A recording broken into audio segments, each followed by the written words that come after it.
may declare the committee in recess at any point. Before we begin today's hearing, I would like to take a moment to recognize the loss of a friend to all of us on this committee, Congresswoman Sheila Jackson Lee. Congresswoman Jackson Lee was a longtime member of this committee who always fought passionately for her constituents and causes that she believed would better the homeland. I would like to yield to the ranking member for his remarks that he'd like to make. Thank you very much, Mr. Chairman. And like all of us, we are deeply saddened by the loss of my colleague who was my seatmate for quite a while, Congresswoman Sheila Jackson Lee. Needless to say, she will be missed. So I'd like to, at this point, take a moment to honor the legacy of Congresswoman Sheila Jackson Lee, who, as I said, passed away last week. During her nearly 20 years on this committee, she served on every subcommittee and left her mark on all of them. As every single one of us in this room know, there was no more fierce an advocate than Congresswoman Jackson Lee, and she directed her passion to making the homeland safer and more secure. She was dedicated to oversight, asking pointed questions of government and private sector witnesses alike, and pressing for hard answers. She was a prolific legislator who took pride in writing her own legislation and improving the bills of her colleagues through amendments. Congresswoman Jackson Lee fought for resources for first responders, help for those suffering the effects of natural disasters, and immigration policies that reflect our values as a nation of immigrants. Congresswoman Jackson Lee's reputation across Capitol Hill was similarly impressive. Indeed, it often appeared she could be in more than one place at a time. Within 1 hour, the Congresswoman could be observed giving a floor speech, participating in a committee hearing on a topic she cared about, and then giving remarks at an event to support a cause. She was a reluctant and relentless public servant, and every cause she took on was better because of it. The nation owes her a debt of gratitude. I'm grateful that Congresswoman Jackson Lee decided to lend her immeasurable energy and tenacity to our committee. Her absence will be felt just as much as her presence, and we will miss her dearly. Today, we continue our prayers for her family, friends, and constituents. And I yield back, Mr. Chairman. Thank you, Ranking Member. I ask that all members of the committee please rise and join me in observing a moment of silence to honor Congresswoman Sheila Jackson Lee's memory.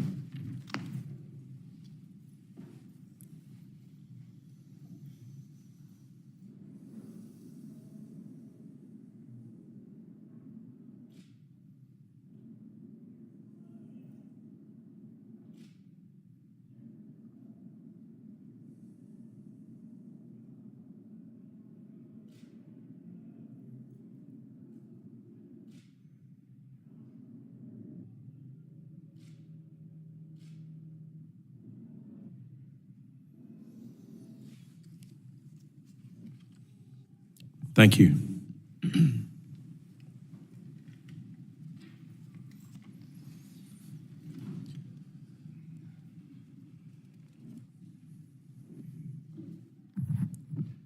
The purpose of this hearing is to examine the assassination attempt against former President Donald Trump that took place July 13th.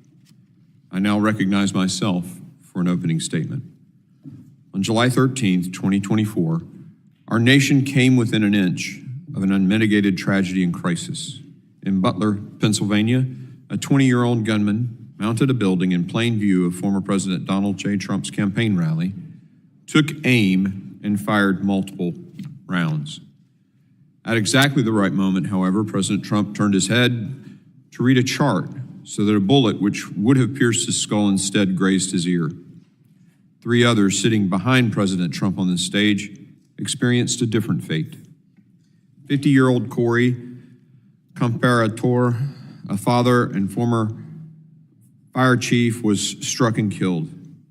As one outlet recently reported, this brave and loving man, quote, spent his final moments diving down in front of his family, protecting them from the gunfire that rang out, end quote. He is survived by his wife and 2 daughters. 2 others, 57-year-old David Dutch and 74-year-old James Copenhaver, were seriously injured. I'd like to pause for a moment of silence in remembrance of Corey and in prayer for the recovery of David and James.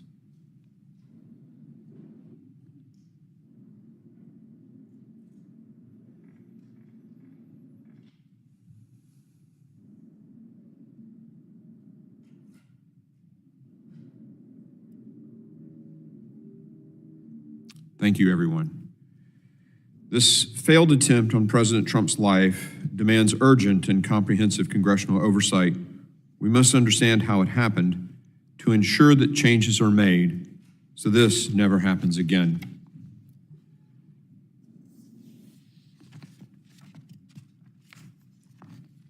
That was a scene last Saturday where thousands of Americans were exercising their constitutional rights until they were viciously attacked. Yet what we saw after those shots rang out should also encourage everyone. We saw a leader under fire, rising up to show the attacker had failed. We saw brave Secret Service agents who put their bodies in harm's way. And we see Americans across this nation refuse to let this thwart their participation in our democratic process. At the same time, however, we also witnessed a massive security failure by the Secret Service and the Department of Homeland Security. The closest someone has been to taking the life of a president or presidential candidate since Ronald Reagan was shot in 1981, more than 40 years ago. We must be committed in our determination to ensure that this never happens again. That is why the House Committee on Homeland Security is demanding full transparency and accountability. That's why we made a trip to Butler, Pennsylvania yesterday to see the site for ourselves. I'm grateful to the ranking member and the 11 other members who were able to come yesterday. And I want to share with the American people some of what we saw yesterday. I, for one, was struck by how close the unsecured building from which Thomas Crooks took his shot was to the stage where President Trump was standing. What we saw yesterday only raises more questions about how this roof was unsecured. And after several of our committee members climbed on the roof, let me tell you, any excuse about the roof being too steep to post a counter sniper team up there is pure nonsense. Protecting the President of the United States and presidential nominees is the Secret Service's mission. There can be no room for mistakes. Unfortunately, that was not the case here. In order to prevent a repeat of this, we must first thoroughly gather and assess the facts. And that's why we're here today. Most importantly, to obtain answers for the American people from officials in the best position to provide those answers. And like tens of millions of Americans, our list of questions is extensive. Why was the rooftop which the shooter fired multiple rounds not secured? Who made the decision not to post a counter sniper personnel on the roof or in a place better to cover the roof? Were warnings from private citizens in attendance about a shooter on top of the building heard by federal law enforcement? And if so, why was nothing done to respond? How did the shooter access the rooftop despite reported federal and local law enforcement presence in and around the building? Were there communication breakdowns that prevented law enforcement officials from effectively communicating with each other in response to alerts and threats? The shooter was spotted and designated as a suspicious person prior to President Trump taking the stage. Why wasn't President Trump moved to a secure location until the Secret Service could investigate? The shooter visited the rally site multiple times before the actual rally. Reports indicate he even flew a drone on a reconnaissance trip to the rally site on the day of the attack. Why wasn't the site secure? Following the rally, the Secret Service said that reports President Trump's security detail requested additional security resources were false. However, then backtracked and told the Washington Post that the Secret Service had learned new information, indicating the Secret Service headquarters may have in fact denied some requests. Why and when were those requests denied? These are just some of the most pressing questions we have and expected to hear answers from Secretary Mayorkas and Director Wray and Director Cheadle. We also expect to hear answers and questions about the shooter's motivation and what the FBI has found in its investigation, including information collected from the shooter's various devices. Unfortunately and unacceptably, they have refused to appear before the committee today. Director Cheadle testified yesterday before another committee, but many questions remain. Yesterday, she provided wholly unacceptable responses to members of the House Oversight Committee and completely failed to address the lack of confidence both sides of the aisle have in her leadership of the Secret Service. Her appearing before one committee yesterday also does not absolve her of her responsibility before this committee. In any case, make no mistake, we will continue to push for answers. While these federal officials refuse to testify today, we're grateful for the opportunity to speak with law enforcement members about the events of that tragic day. Their testimony will be critical to putting together this complicated puzzle, understanding coordination efforts, and getting to the truth about what happened. Before I conclude, however, I have to urge the ranking member to reconsider his legislation that was clearly intended to strip Secret Service protection from President Trump. While I understand the legislation would not have applied in this instance, it was clear to everyone that it was directed toward former president. We all introduced messaging bills. This one should be withdrawn. Today's hearing is critical so we can ensure that our children and grandchildren will grow up in a free nation where every American can participate in the democratic process.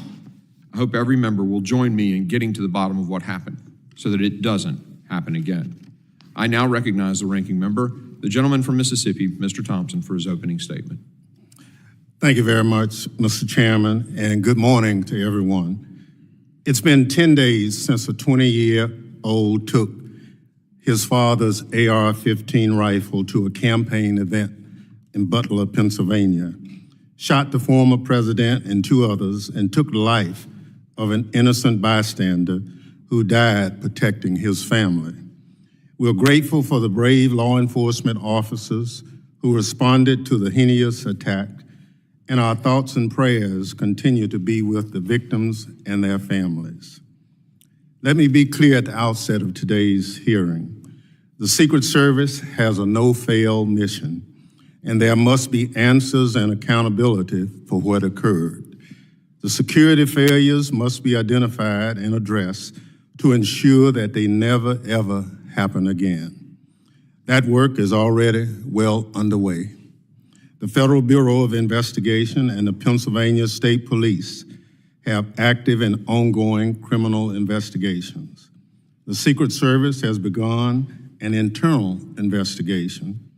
Secretary of Homeland Security, Alejandro Mayorkas, has announced a bipartisan independent law enforcement review.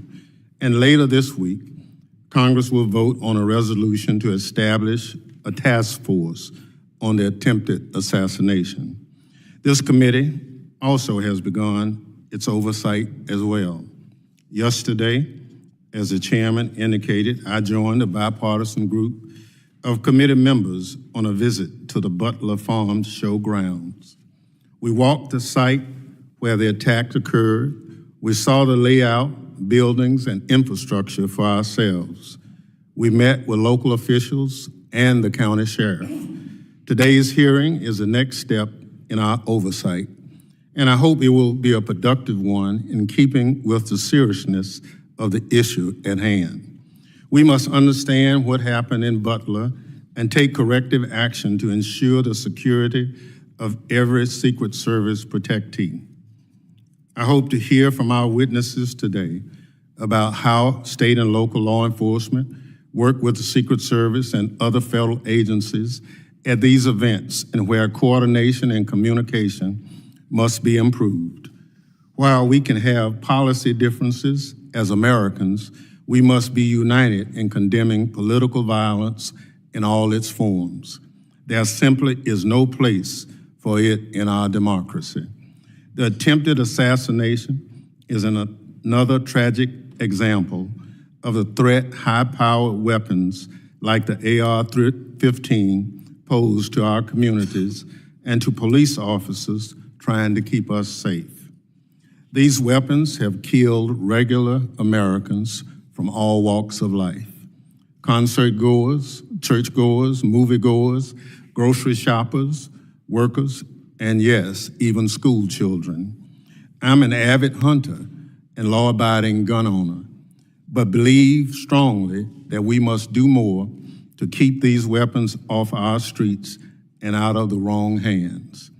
As we continue our oversight of the events of July 13th, I hope the committee will work at the terrible toll that these weapons are taking and look at them and make some kind of policy decisions to keep them out of the hands of a lot of people who don't deserve them. They are military-style weapons. We use them to our men and women to defend people on the battlefield. Our neighborhoods and our communities are not battlefields. Mr. Chairman, I thank you for holding this hearing and the witnesses for being here today. With that, I yield back. The gentleman yields. Other members of the committee are reminded that opening statements may be submitted for the record, and without objection, the gentleman from Pennsylvania, Mr. Kelly, is permitted to sit on the dais and ask questions to the witnesses. I will say that votes just got called, and so what we'll do is let our witnesses do each of their 5 minutes, then we'll go into recess and come back with questions following our vote series. Does that sound good to you, Ranking Member?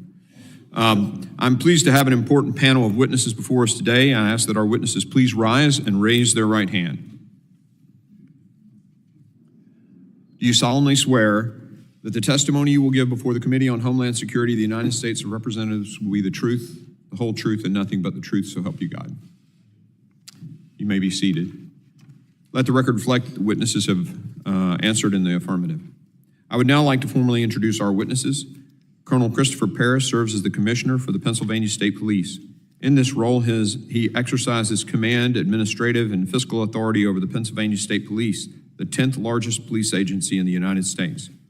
Commissioner Paris has served in the Pennsylvania State Police since his enlistment in 1999. Thank you for the support getting to the site yesterday. Mr. Patrick Yos currently serves as the President, National Fraternal Order of Police. In this role, Mr. Yos leads the order and its more than 367,000 law enforcement members in representing police officers and the profession. Prior to taking his current role, Mr. Yos served an impressive 36 years as an active law enforcement officer. I thank the witnesses for being here today, and I now recognize Colonel Paris for 5 minutes to summarize his opening statement. Chairman Green, Ranking Member Thompson, Homeland Security Committee members, good morning. I am Colonel Christopher Paris, Commissioner of the Pennsylvania State Police. I would like to take this opportunity to offer our condolences on the passing of Congresswoman Lee. I would also like to take this opportunity to express our condolences to the Comparator family and offer our continued prayers to Mr. Dutch, Mr. Copenhagen, as well as former President Trump as they continue to recover. I'm humbled to be here today and testify about a tragic incident which has deeply impacted the Butler community, the Commonwealth of Pennsylvania, and our nation. I would like to dedicate my testimony here today to the approximately 6,400 women and men, civilian and enlisted, of the PSP who work tirelessly for Pennsylvania, and it is my honor to lead them. I'd like to offer a perspective that this is very much an ongoing, complex, and dynamic investigation. And each day, as we arrive at day 10 today, I learn multiple new facts as we uncover new information as the investigation progresses. I'd like to offer a point of clarification affirmatively about PSP's role. Prior to the shooting, our role was to support the Secret Service with personnel and assets that they requested. Our operation plan completed to fulfill this responsibility consisted of 32 members, and we had two main responsibilities: a motorcade operation for the transportation with the Secret Service of former President Trump, as well as manning and staffing security posts inside the secure area of the Butler County Farm Show. Additionally, we provided 2 marked cars with uniformed troopers outside of the secure perimeter to provide roving duties, as the name implies, responding to incidents that may occur as a large gathering of people were moving to the venue. After the shooting, very early after the shooting, I had a conversation with the FBI, wherein the FBI is the responsible investigating agency for the attempted assassination of a former president under federal law.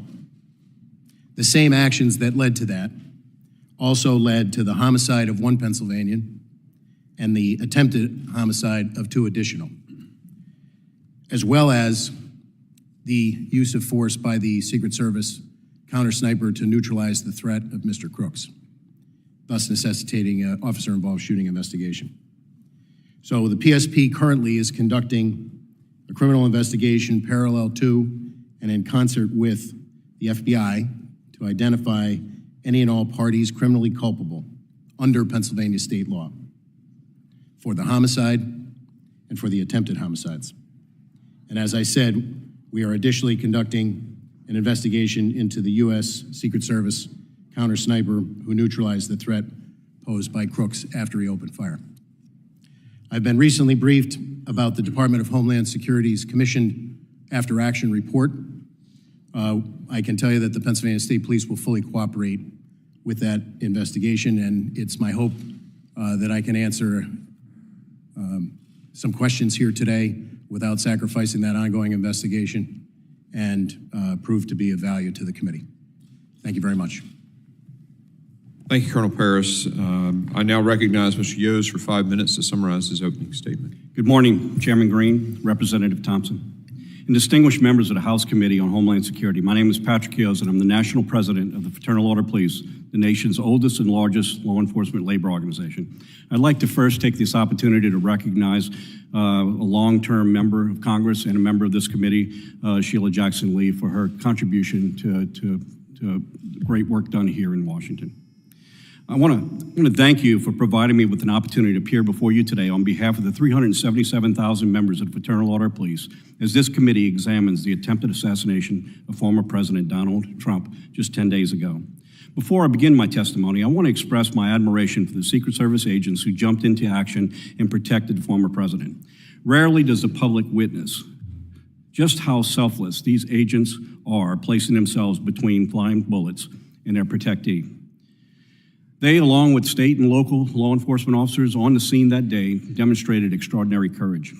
I also want to extend my thoughts and prayers to the family of Corey Comparator and the others who were injured that day. My testimony today will not be specific to the attempted assassination of President Trump. Instead, I hope to provide a perspective of state and local law enforcement when providing support and assistance to these events. We must remember that the law enforcement mission is a shared mission, and agencies at every level routinely cooperate and collaborate with one another. Law enforcement in our country is highly decentralized, with more than 90% of services provided by state and local agencies through more than 18,000 different jurisdictions. State and local agencies would not be effective without the support of their federal colleagues, and our federal partners would be unable to perform their functions without the assistance of state and local agencies.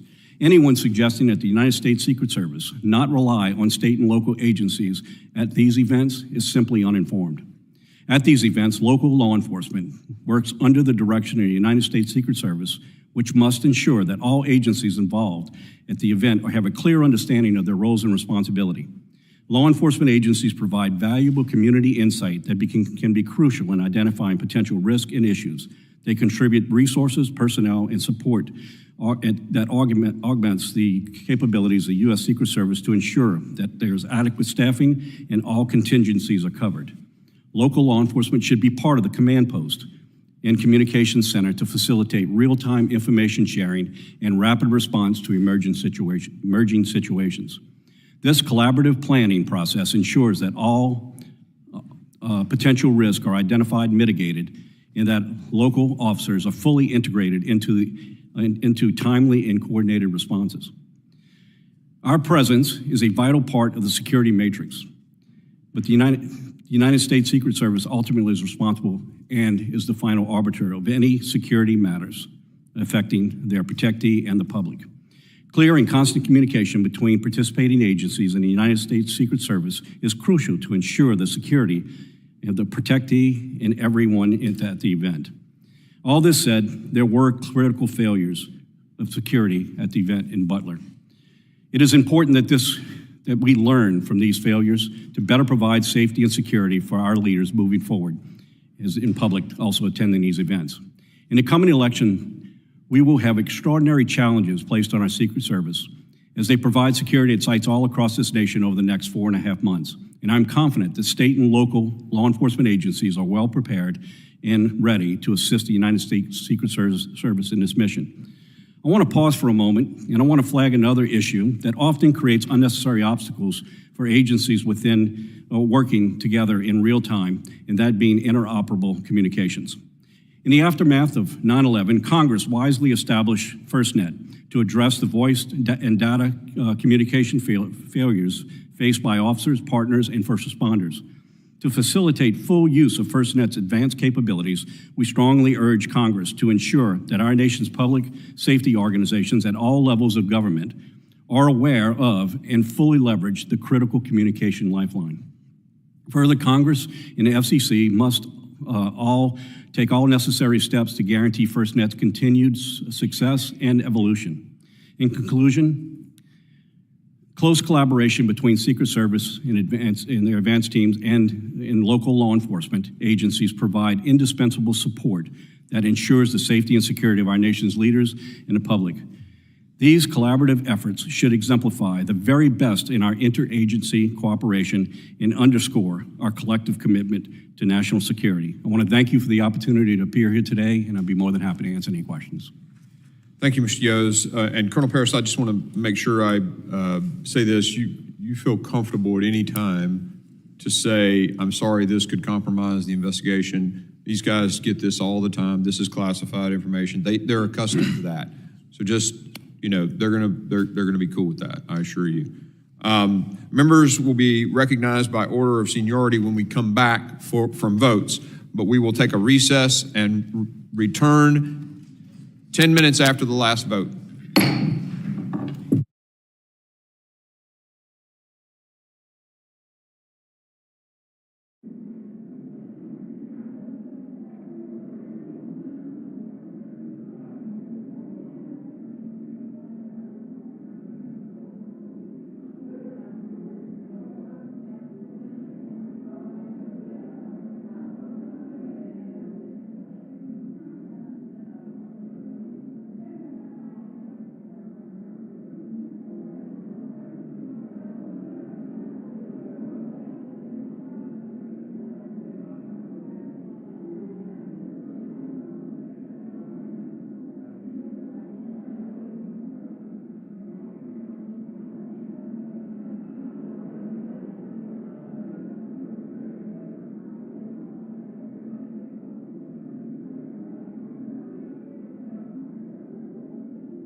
Mic check, 1, 2, 3.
Oh, is that right?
The committee will come to order.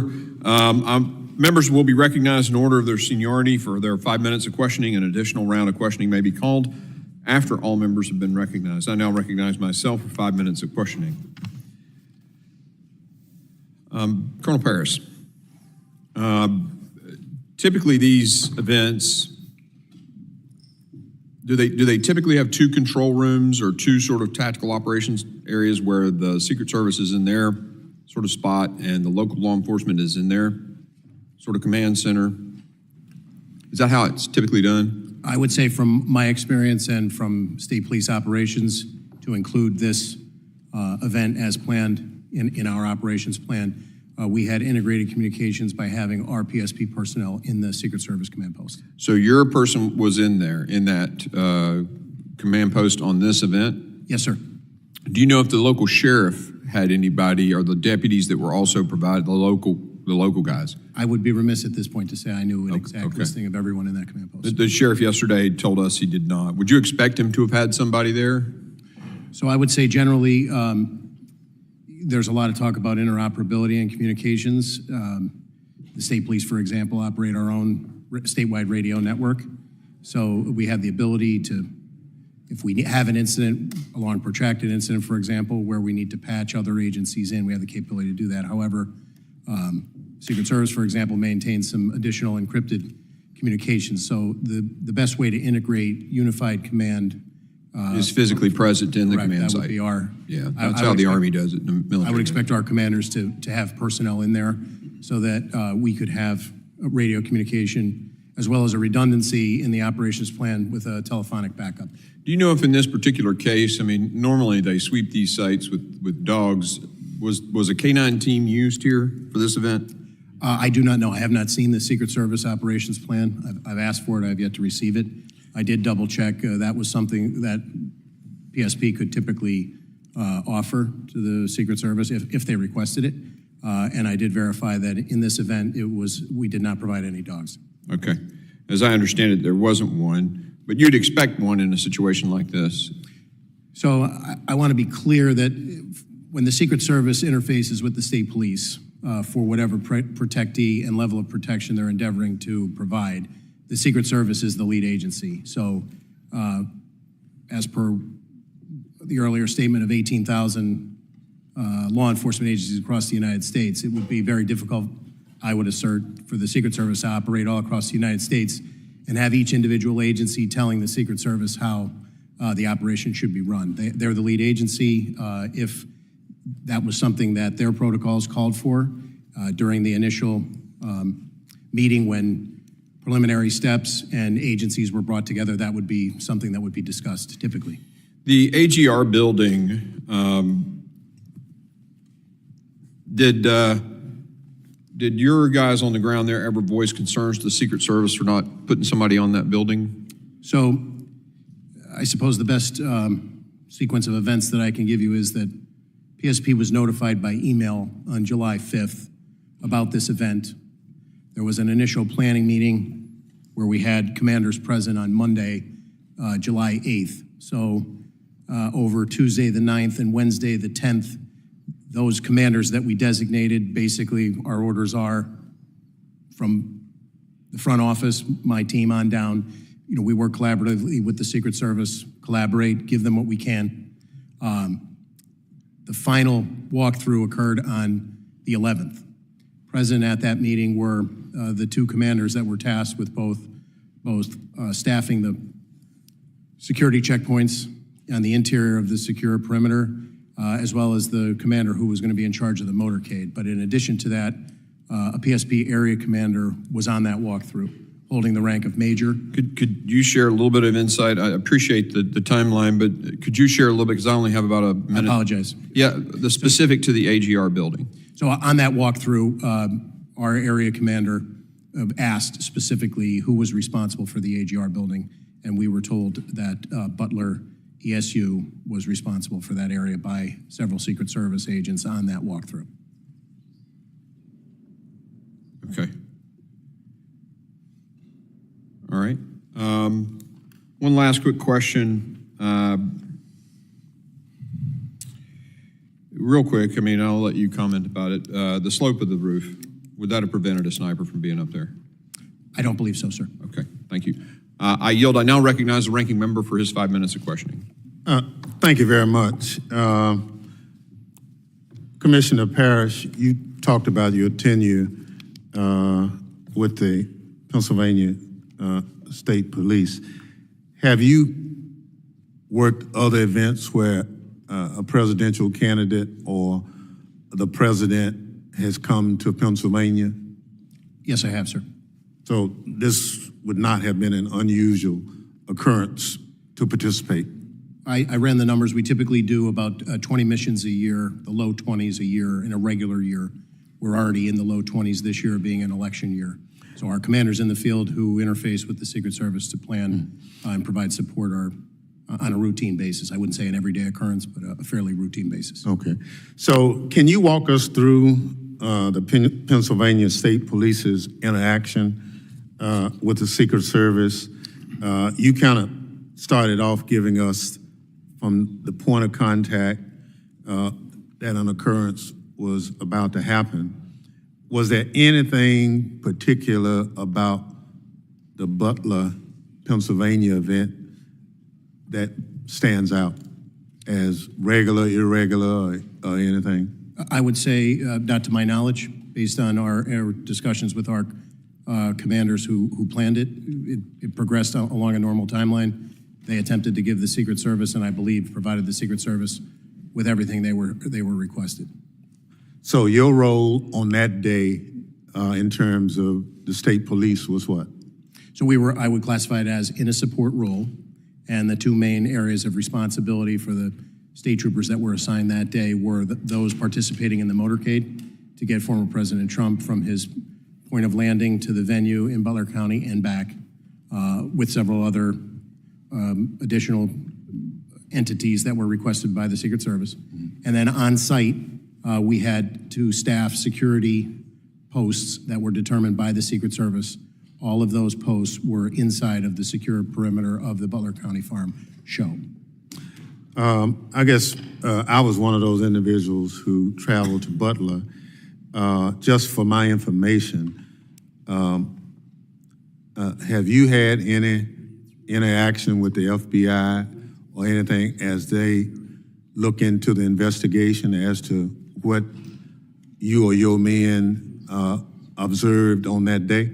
Yes, we're conducting an investigation largely in concert with and parallel to the Bureau because the actions of crooks have federal legal implications and state law implications. Okay, thank you. President Yost, in your comments, you talked about the need for communication. You talked about FirstNet. And so we have federal, state, and local law enforcement at an event like what we're talking about in Butler. But in our conversation with some of the locals, not state police, but the sheriff's department and the chief of police in Butler yesterday, those individuals did not have communication with actually state police or Secret Service. Would that, in your professional opinion, be a vulnerability for managing an event like this? Well, I think we can go back to 9/11 when we identified at that time that the interoperability of different agencies to be able to communicate really was a hindrance. There's an infrastructure in place now to address these interoperabilities, but at the same time, they're not always utilized in every event. I do not have any direct knowledge whether that was the issue here, but I can tell you it is a common issue in law enforcement and an ability for our agencies not to be able to communicate. Not that the technology is not necessarily there, it's because that they're not always incorporated. Yeah, you know, we passed legislation mandating obviously FirstNet interoperability, and we tied funding to make sure that that happens. But here we are looking at this situation, and we picked up some valuable information that we're still not where we need to be on that. I would think that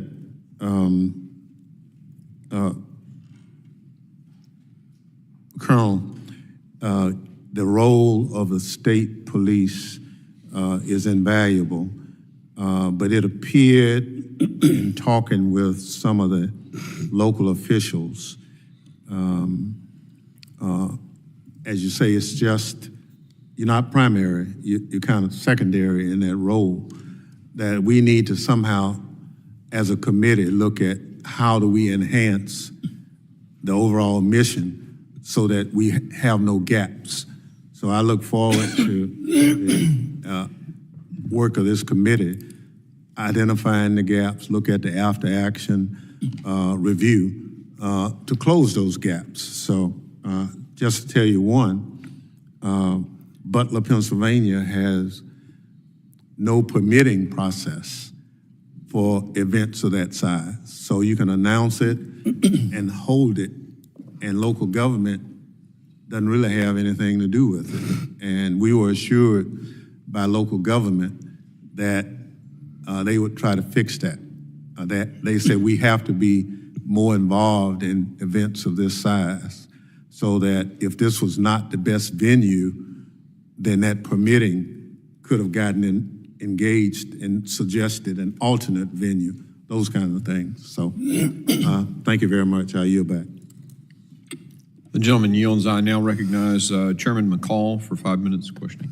Thank you, Mr. Chairman. And I want to thank you for the site visit that we had at Butler, Pennsylvania yesterday. It was very eye-opening, educational. I agree with the ranking member's comments in terms of, after 9/11, after 9/11, connecting the dots and federal, state, and local working together was the answer. I led a joint terrorism task force when I worked at the Department of Justice, and I also was involved in national security events, so I kind of know how these things operate. My question is to Colonel Paris. It's standard practice that the lead federal agency will come in and meet with the state and locals regarding the security plan before the event, prior to the event. Sir, did you participate or did your department participate in that? So I did not participate. As I stated earlier, there were two commanders dedicated to those two primary roles, the motorcade and the staffing of the posts on site within the secure perimeter, as well as a state police area commander. So just as a way of background, our area commander that covers multiple troops in that area of the state, out of nearly 5,000 troopers, there are only 4 area commanders. So that major was present for the walkthrough on the 11th. And were your troopers assigned inside the perimeter or outside? Inside, sir. Inside. And was the outside within the jurisdiction of the local police? So just as a point of clarification, there were 2, on the operations plan, there were 2 marked cars that were assigned roving duties, which would primarily, as the name implies, be outside of the secure perimeter on roadways, responding to incidents that potentially could occur as a result of a congregation of that many people. But so we saw, we actually walked onto the roof where the sniper was. A clear, eyes-on, clear shot of the president. A tree blocked the Secret Service's view. This kid did some investigation. He had a drone out there days prior, got an aerial surveillance of the premises. And that position was probably the best position outside the perimeter as far as I could tell.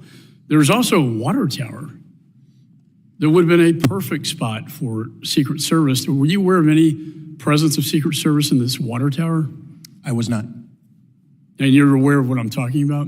I am familiar. I physically flew out there on Saturday the 13th.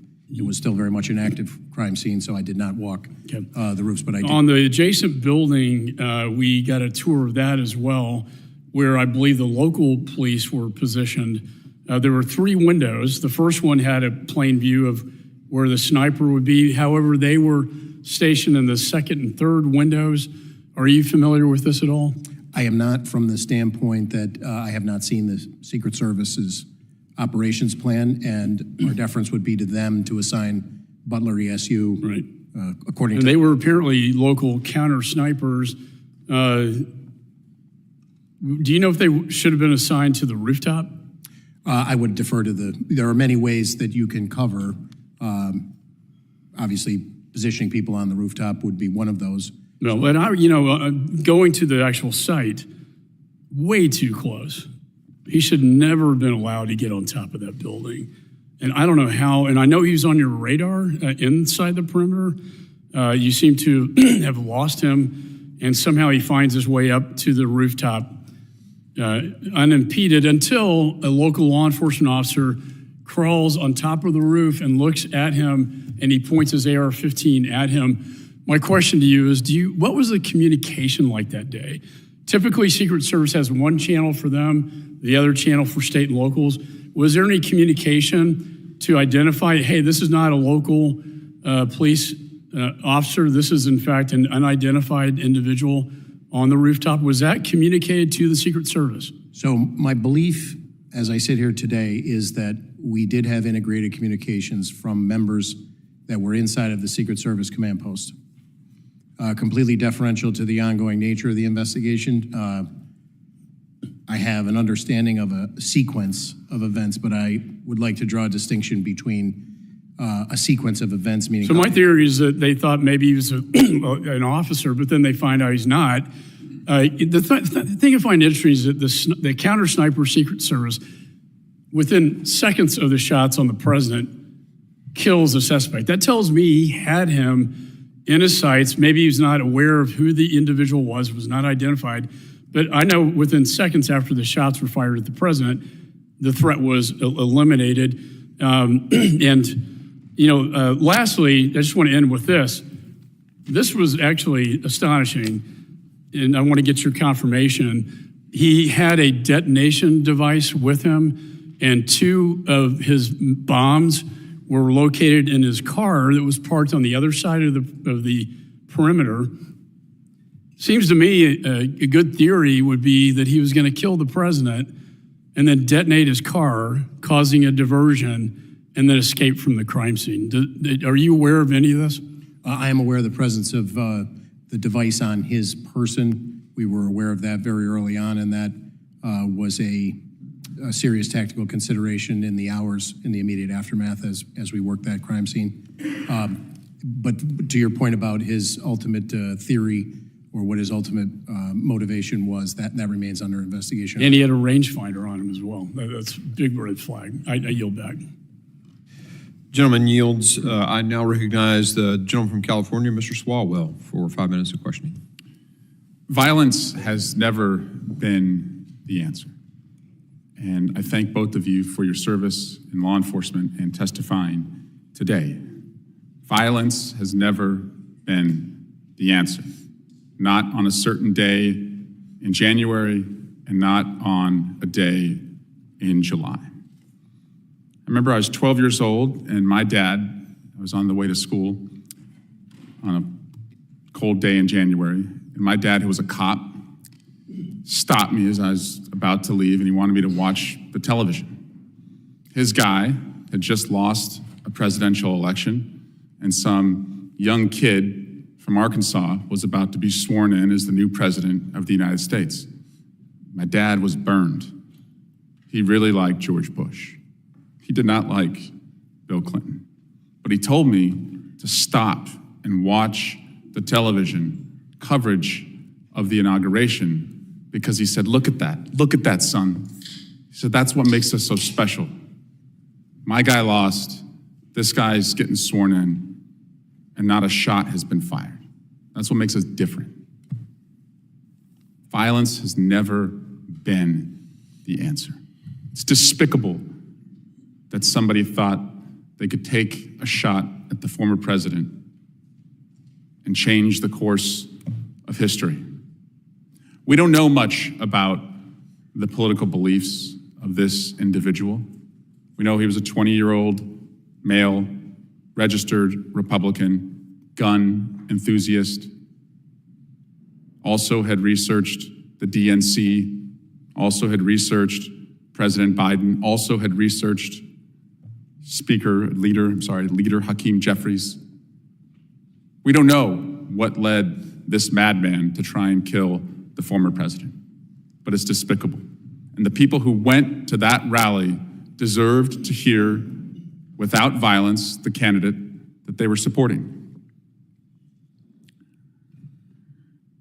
Commissioner Paris, I'm sorry this happened to your community. I'm sorry this happened to the person who died and the persons who've been wounded. I just want to understand, though, because we are a country that is armed to the teeth, how many firearms were within the perimeter, just by back of the envelope estimate? The only firearms of which I'm aware that were inside of the perimeter were those in the possession of law enforcement. And would you estimate that was hundreds or dozens? I would only feel comfortable not having seen the Secret Service operations plan about the PSP members that were inside of the perimeter. Okay. How many rounds did the shooter fire before he was killed? Do you know? I believe that the number is 8. 8 casings have been recovered. Okay. I also understand the emotions around this assassination attempt, but I am not going to allow some, and I say some, the chairman of this committee is a serious legislator who wants answers. Some are not. And some are trying to rewrite what has happened in our country over the last 8 years, erase what happened in this building on January 6th. One member of this body in Congress said the Republican district attorney in Butler County should immediately file charges against Joseph Biden for inciting assassination. Another said Congressman Scalise, Justice Kavanaugh, and now President Trump, for years, Democrats and their allies have recklessly stoked fears, calling President Trump and others threats to democracies. Another said Democrats and liberals in the media have called Trump a fascist. They've compared him to Hitler. They've tried to lock him up. A radical shift in what has really happened in our country. In fact, the former president's current vice presidential nominee is the one who said that Donald Trump might be America's Hitler, might be a cynical a-hole, cultural heroin he's responsible for, nauseous and reprehensible. I joined the chairman in seeking unity as the antidote to political violence. Unity as the antidote to political violence. But we're not going to erase and rewrite and allow some to reincarnate themselves as victims of what happened. We can't let this ever happen again. We must arm law enforcement and have better security perimeters. But in this country, violence has never been the answer. I yield back. Gentleman yields. I now recognize the Vice Chairman of the committee, Mr. Guest, for his 5 minutes. Mr. Guest, for his 5 minutes. Thank you, Mr. Chairman, and gentlemen, thank you for both being here today. You both classified as what happened on July 13th as critical failures. I would expand that and say it was a colossal failure. And I think you have both stated that the ultimate responsibility for what occurred that day falls upon the Secret Service. Colonel Paris, I know that your officers were there in a support role. You were following the operational plan set out by Secret Service. You testified that the primary responsibilities for your officers were motorcade and then the interior perimeter, and that you had 2 roving officers there, really just out there to provide support if necessary and called upon. You mentioned earlier that you went to the scene on the 13th, and thank you for going there and being a part of that. And you also testified earlier that you have not been provided the operational plan by the Secret Service. Is that correct? That's correct. We haven't received it yet. When did you request that? I'd have to go back and check in the earlier part of the investigation. That was just something that we asked for as a matter of course. We were not told no. We just, to date, have yet to receive it. And that would be important, would it not, if you're going to investigate what happened on that day? The operational plan, that is the starting point for all the events that later transpired. Is that correct? Well, I don't want to overstate the role of the state police here is to investigate the 3 Pennsylvanians that were shot and the use of force by the Secret Service counter sniper. To the extent that we need to know the sequence of events leading up to that, we obviously would like to know as much as we can, but it's not our role to do an after-action report on the secret. Well, but all the shootings occurred simultaneously. The same shot that struck President Trump, one of those shots killed one of your fellow citizens, and two others were injured. And so you can't separate the two. This is one investigation into a shooting that occurred in which one of your citizens were killed, two more were fatally injured, in which the president himself was struck. And so the fact that the Secret Service is stonewalling your investigation, that they're not providing you this information. We saw the testimony yesterday from the Secret Service director where she refused to answer questions and has now resigned. I find that to be especially troubling. We have the Secret Service not wanting to cooperate with Congress, not wanting to cooperate with a fellow law enforcement agency, and I personally find that troubling. As we look, and as you are aware from speaking to your officers that were there physically on the scene that day, did Secret Service, did they have any drones in the air so that they could have an eye in the sky and see what was happening to your knowledge? To my knowledge, I'm not aware that they were using drones, but that I haven't seen the operations. And does your agency have drones? We do maintain some drones. So if Secret Service would have requested your agency to fly drones that day, you would have been able to do so. Is that correct? We would have endeavored to try to honor that request. Yes, sir. And you testified that you've been to the scene of the shooting. Did you see the water tower that's located approximately 100 yards from the building where the shooter fired those shots? I did see it, sir.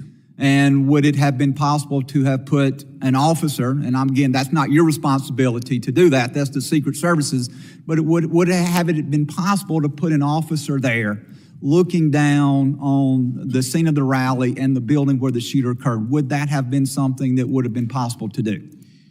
Presuming that there's a way to access the water tower. I didn't walk over. I was probably several hundred yards away, so I can't say that I could.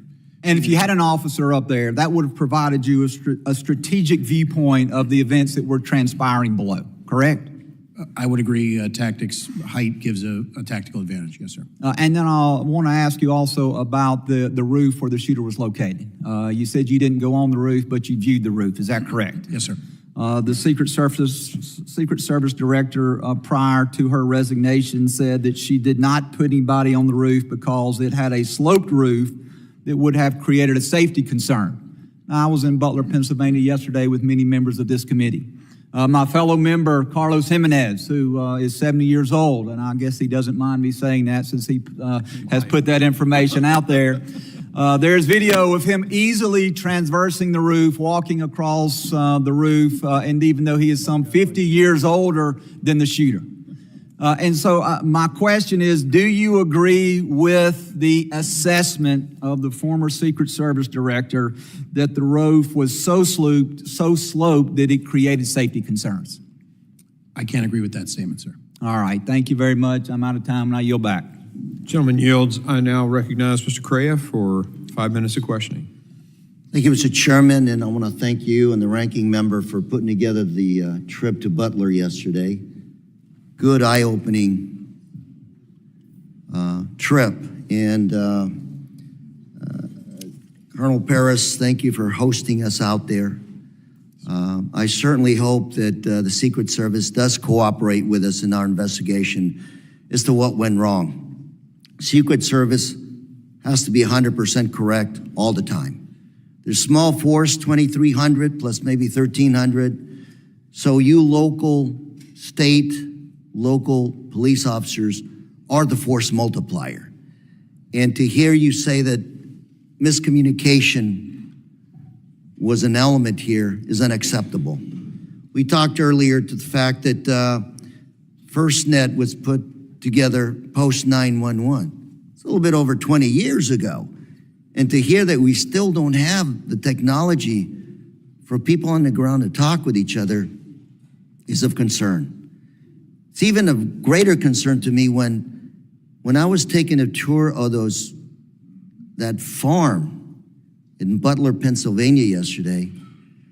I had local law enforcement officers, local electeds coming to me, whispering to me, there's more here to the story. We need to talk about what actually happened. To have people that were on the ground there concerned afraid of stepping forward is unacceptable. To tell us of other failures that maybe this committee does not know about yet, that were part of what happened in Butler, Pennsylvania, is unacceptable. I asked one of the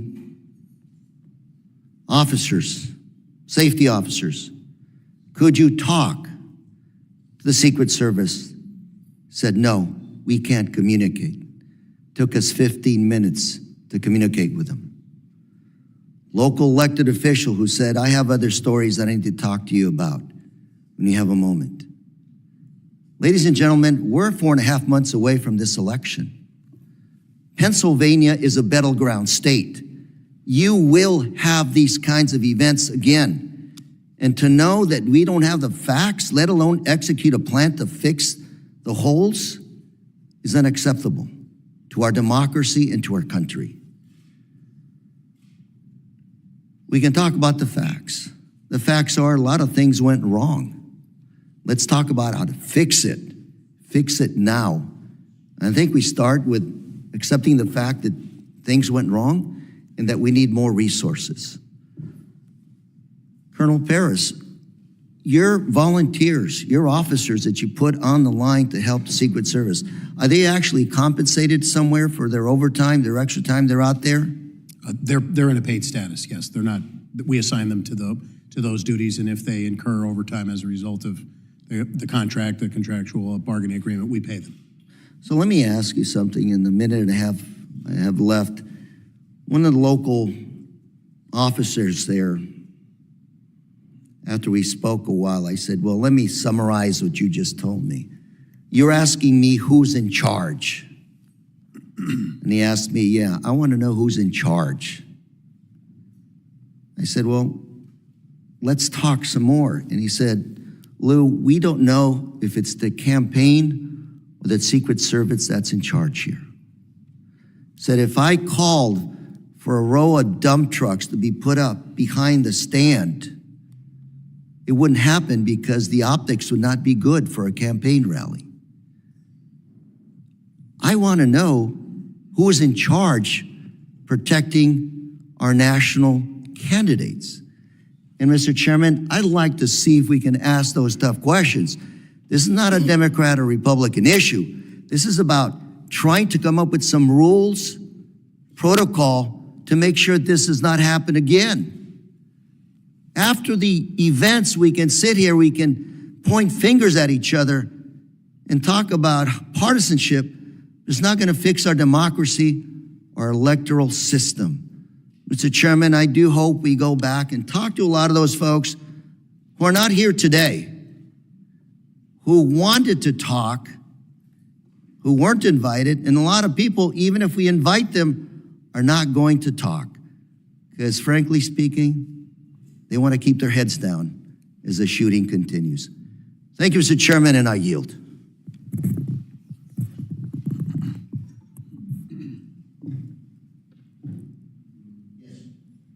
Gentleman yields.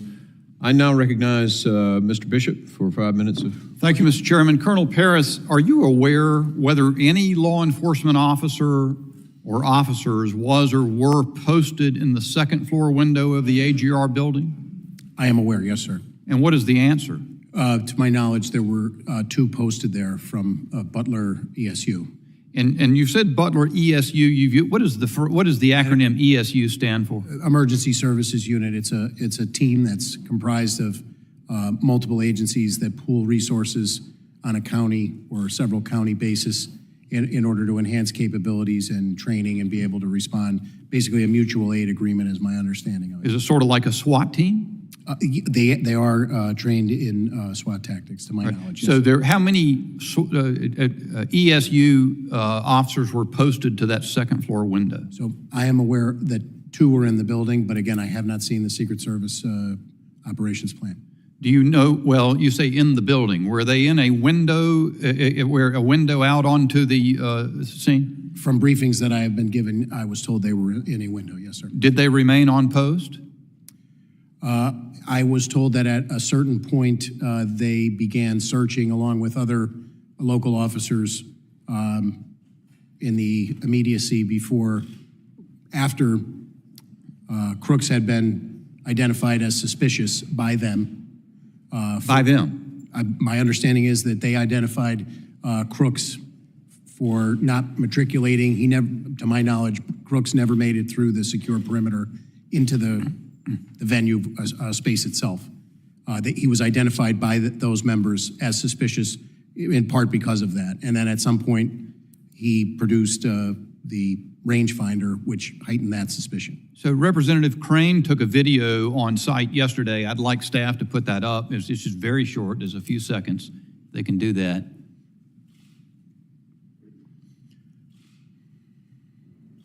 If I understand correctly, this is from the second story window of the AGR building. You can see that window comes out from the sash and swings out to the right. There's an aerial photo right after Crooks was killed, where Crooks's body's on the roof, and that window was open. Was it from this vantage point that those ESU officers spotted Crooks? I don't know that particular window, but my understanding is from a second story window is where he was initially spotted. Okay, so are you then saying that, to your knowledge, those ESU officers left the location where they could look out the window to go in search of this person? That is my understanding.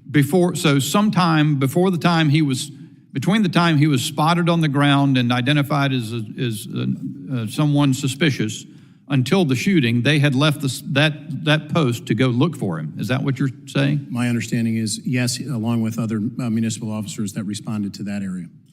And that's based on interviews that we've conducted, and I want to be very clear that I don't want to establish a timeline minute by minute because we don't have that yet.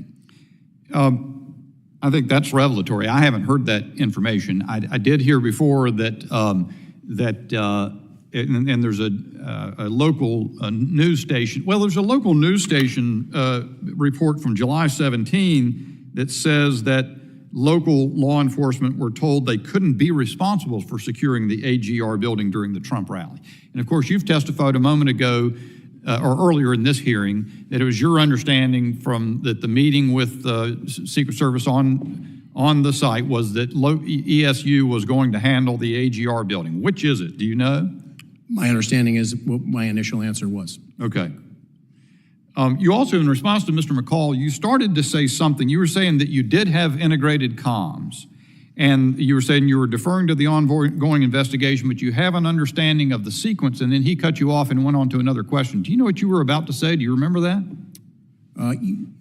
Just that we had members of PSP inside of the Secret Service command post, and we were maintaining communication with our people. Had ESU maintained position in that window overlooking the roof, isn't it true that they would have had a clean shot at Mr. Crooks as he was ascending the roof to his shooting position? I'm not prepared to say that because I don't know the exact timeline of events. But it's your understanding, though, that they were no longer in that room where they had been previously overlooking the building at the time he was ascending the roof. Is that correct? Could you repeat that question? The ESU officers were no longer in that room where they could look out the window and oversee the roof as that video shows. I believe they were actively searching along with additional municipal officers for Mr. Crooks. Thank you, Mr. Chairman. My time's expired. Gentleman yields. I now recognize Mr. Carter.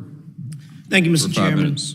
And thank you to our witnesses for joining us today as we convene to discuss the attempted assassination of former President Donald Trump and its profound implications on our nation's political landscape.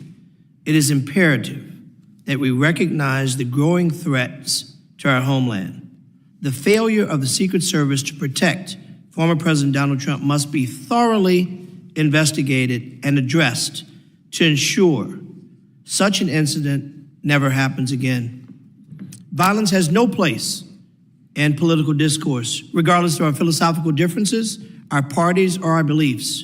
We must stand united against such actions and uphold the principles of democracy and respect. What happened on that day was an incredible breach, a threat to our nation because one of our leaders were placed in harm's way. Secret Service has a principal role, and that is to provide protection for our party leaders, whether they're Republican, Democrat, or other. Rather, they are someone that we agree with or someone we disagree with. It's not a luxury. It's a necessity. It's an imperative. And while we all have lots of questions, it appears abundantly clear that the two of you, and while we appreciate you being here, own no responsibility to the breach. And I respect the fact that the questions that are coming to you are very difficult for you to answer because you have limited facts. But I do appreciate your presence. I appreciate your leadership. I appreciate what you do. And for all the men and women in uniform, we thank you for putting your lives on the line to protect us. I will ask this general question. If you were in charge, can you say what you might have done differently? I would defer to the Secret Service from the standpoint that our expertise in the Pennsylvania State Police is not primarily focused on full-time dignitary protection, sir. I would endeavor generally to try and put whatever resources and partnerships in place to maintain and ensure the safest event we possibly could. Do you believe that the coordination failed between agencies? Again, I can only comment on the state police portion at this point. We continue to learn more 10 days in, and I have not seen the Secret Service operations plans. Mr. Yost, can you join us and share any light in your expertise on Yes, where we are and how can we make sure this absolutely never happens again, regardless of who might be at the podium? A president is a president is a president. I could not agree with you more. In this situation, if I'm speaking on behalf of local law enforcement or state law enforcement, I would say that, again, the primary responsibility of making these calls, making these decisions, and making the operations plans is going to be the Secret Service. As I mentioned earlier, there are some 19,000 agencies across this country. It would be impossible to have any continuity or any consistency with what we do in protecting, our leaders. So Secret Service would have to play a huge role in this part. If you're asking me personally what I would have done different, well, obviously I look at an assessment of the situation and look at all of the elevated positions that were in place. They should have been part of a contained area. But that's just my own personal view of not seeing news reports and not physically being on site. I have never served in any form of law enforcement, but I think I would have figured that that perimeter should have been tighter. I think I could have figured out that there's no way that that building where the shooter sat, laid, and aimed should not have had snipers on top of it as well, negating any opportunity for a shooter to be there. Notwithstanding that there should have been a sweep of the area, we should have had our people on that building as a point of view for our former president. And as I said, a president, a president, a president, a former president, a former president, a former president, a cabinet secretary, a leader.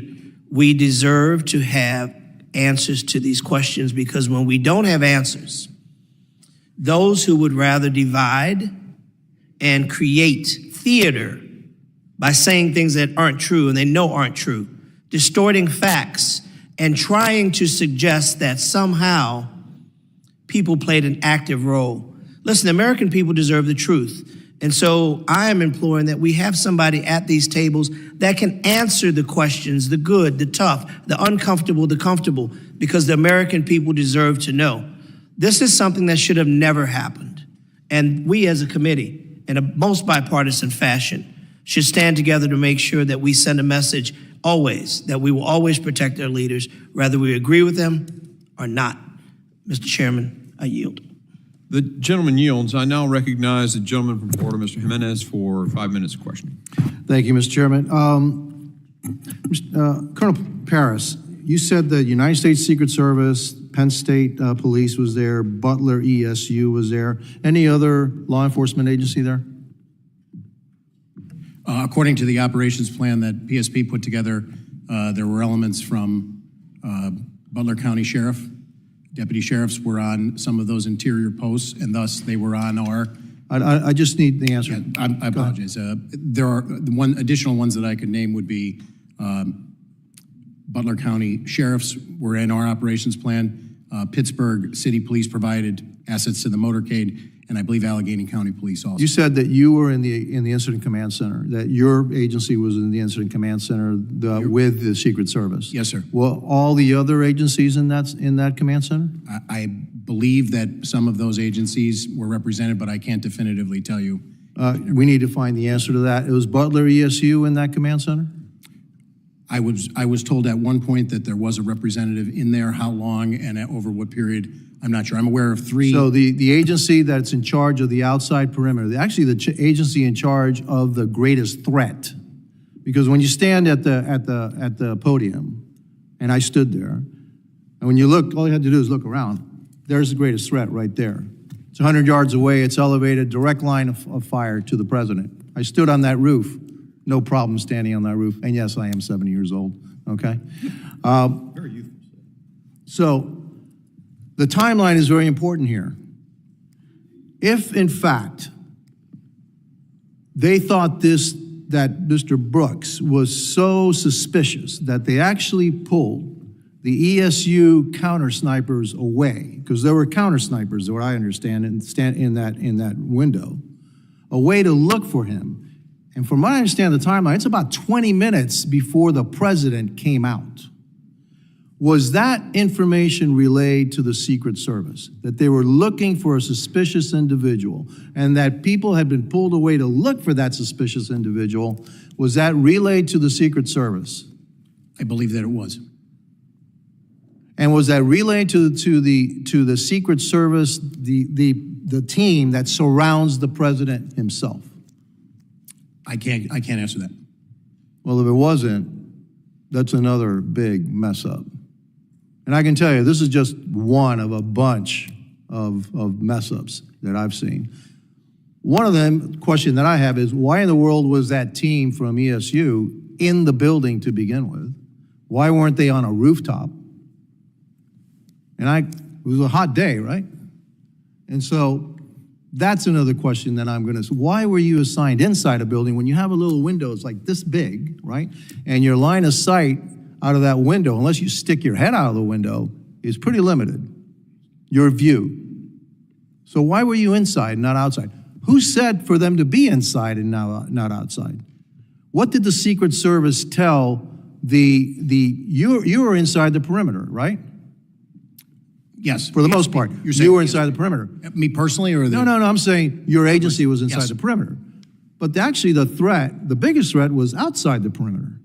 And so who developed the plan to protect the outside of the perimeter? There's only one agency. That's the United States Secret Service. Because you really can't ask the local agency to do that because they're not in the business of dignitary protection. They don't do it all the time. You don't do it all the time. They do it all the time. So, Mr. Chairman, we're going to need those other agencies to come in. We need a timeline. Who said what to who, and what the action that was taken. You know, one thing that I noticed in another video, and I've got to find out if it's true, and it appears to be true, is that the snipers on the south side repositioned to look to the north side. And I want to know what the timeline for that was. How far in advance were the snipers, the counter snipers on the south side told, hey, you need to look at a threat on the north side? And how much time was there between that and then the shots being fired? Do you have any information on that? I do not have a specific timeline. Okay, and those are that's the information that we need. It's not unusual to have people on different frequencies. Actually, you have to because you have so many people, but you have to have everybody in the same place so they communicate with each other. So we need to know if everybody that was in charge or had responsibility for protecting not only the interior perimeter, but outside the perimeter, if they were all in that incident command center. And if they weren't, that's a huge problem too. Thank you, and I yield back. Gentleman yields. I now recognize Mr. Magaziner for 5 minutes from Rhode Island. Thank you, Mr. Chairman. And first, I just want to join my colleagues from both sides of the aisle earlier who recognized the tremendous legacy of our colleague, Sheila Jackson Lee, who, I feel very fortunate to have had even just a year and a half to work with on this committee. She always came prepared. She was diligent. She brought empathy and was a great example to us newer members. So I'm very grateful for her legacy, and I know it will live on for a long time to come. And I also join my colleagues on both sides in condemning the assassination attempt on former President Trump and condemn all acts of violence. Violence is not the answer. Our condolences go out to the family of Corey Comparator and all who were injured and traumatized by what occurred that day. And, I think about the children who were at that event and had to witness that. And that is something they will carry with them for the rest of their lives. We don't know the motivation of the shooter at this time, but I remain concerned by the rising tide of political violence and domestic violent extremism in this country, which impacts all of us. This is something that some of us have been talking about a lot in this committee. In 2023, the U.S. Capitol Police investigated more than 8,000 cases of direct threats against members of Congress, a tenfold increase from 2015. And so I ask everyone, take down the rhetoric, remove violent rhetoric from our political discourse. Remember, as President Lincoln said, that we are not enemies but friends, and we have to appeal to the better angels of our nature. And yes, we have to make sure that this never happens again. It is welcome news that the director of the Secret Service has resigned, but if we say that that is enough, then we're not doing our jobs. We need to understand what protocols, policies, resources need to be changed, if any, to make sure this does not happen again. Colonel, I wanted to ask, I imagine the Pennsylvania State Police deals with lots of events like this, right? You have lots of political events, big events, Secret Service protectees who come in and out of Pennsylvania. So can you just help us understand, is it unusual to have such a small perimeter around an outdoor event like this one? I would say that we routinely, as a matter of course, exercise deference to the Secret Service to set the perimeter for an event like this based on the protectee. Yeah, I think it's important to note that Pennsylvania is a state where anyone 18 and above can carry a firearm like an AR-15 without a license. It's an open carry state. And so my second question is, outside of that perimeter, were there any controls in place or any, legal tools that you had at your disposal if an individual with a firearm had been spotted, again, within 300, 400 yards of the former president? I would defer to the Secret Service. I haven't seen their operations plan, sir. Right, but you as state police and then also the Butler local police who were responsible for areas outside of the perimeter, if this individual had been spotted earlier with a firearm because it is an open carry state, what legal tools would you have had at your disposal? So we would have responded and attempted to make contact and ascertain what the person was doing there and what their activity was. Yeah. So a number of us have asked questions about lines of communication, and I think that's important, right? Because to the layperson at home, what we're trying to understand is if this individual was spotted on the roof, as he appears to have been well over a minute before the shooting, did the local officers who spotted him know how to radio into the command center? Was that information relayed? And then was it in turn relayed to the Secret Service? This question has been asked a few different times, but can you tell the public what you know about whether local officers outside the perimeter knew how to radio in a suspected threat, whether there was an individual in the command center who was receiving those calls and communicating them to the Secret Service? So I do know that Butler County set up a command post on the site itself, along with the Secret Service's command post, but they were not located in the same building.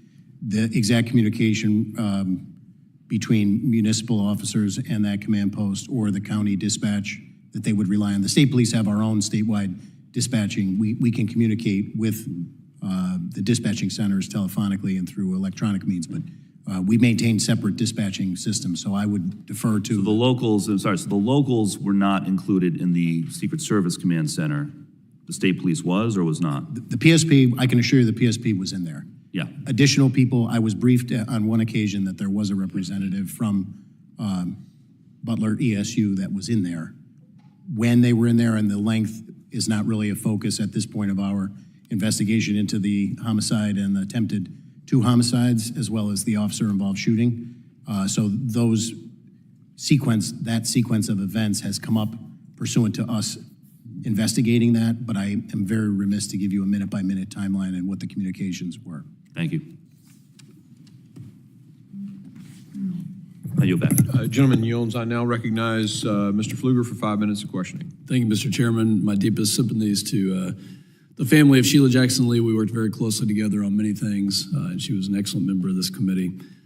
I agree with my colleague, Mr. Carter, when he talked about Americans deserve the truth. I absolutely agree with that, and also Mr. Magaziner talking about Republicans and Democrats working together on the oversight. Imagine if we worked together, the transparency that we could have on so many other issues that are going on right now. And I believe that that is possible for us to do.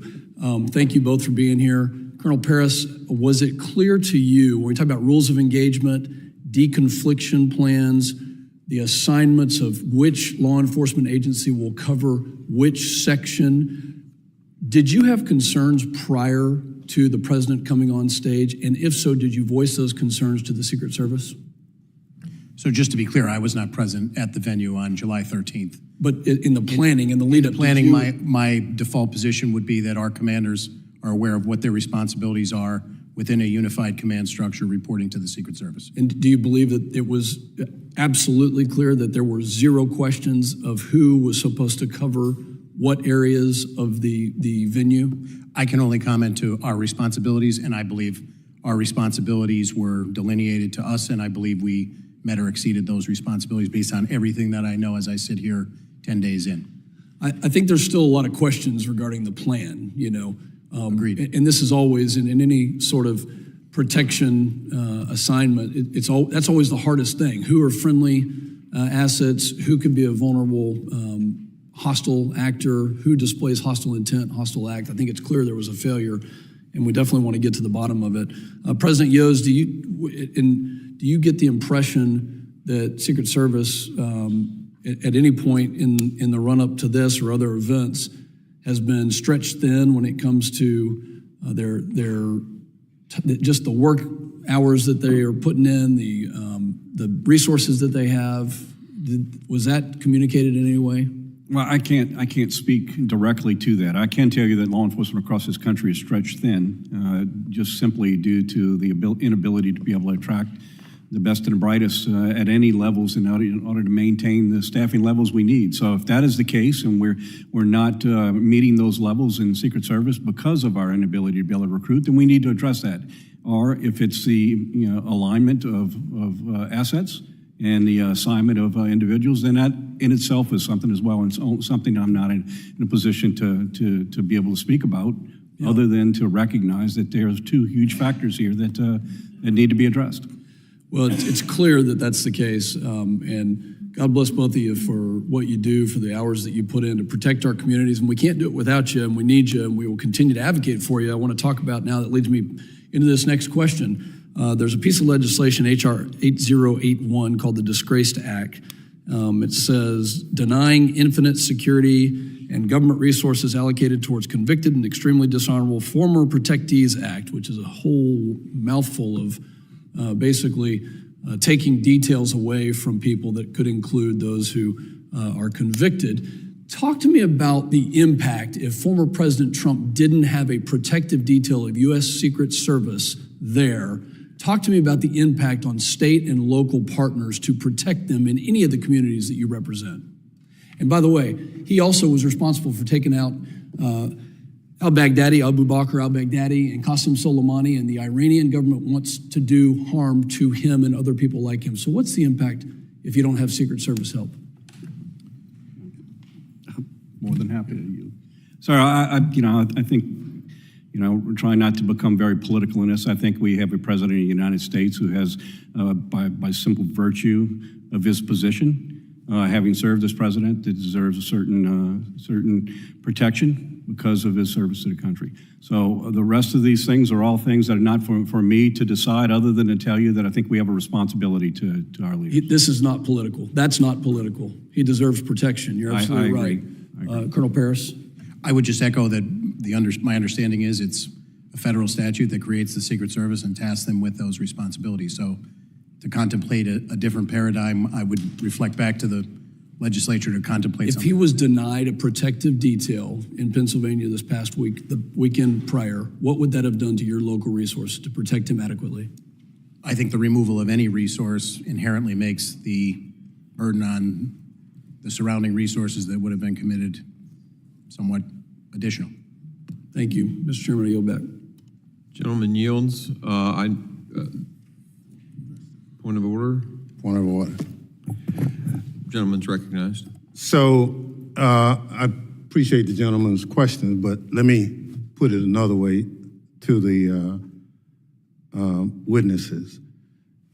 The reference legislation. Mr. Ranking Member, I mean, a question to the witness would be someone yielding to you. A point of order, I'm allowing you to make a point of order. Thank you. Well, the point of order is, if you read the bill, it says that if you are a convicted felon and found and sentenced by a judge, Mr. Chairman. then you would not be, that's my point of order, that you would not have service. You have to be a convicted felon and sentenced. Now, at the time the bill was filed, nobody who was a protectee was a convicted felon. But if those who are lawyers here know that once you are a convicted felon and sentenced, you are remanded the custody of that particular law enforcement agency for custody. I think it's an anomaly to try to say that the Secret Service would have to protect the felon in jail, a convicted felon. So this whole notion about my legislation, I just say to the gentleman, if you read it, it says you have to be a convicted felon and sentenced. Now, we're not there. The conjecture, you can do whatever you want. But let me be clear about the bill.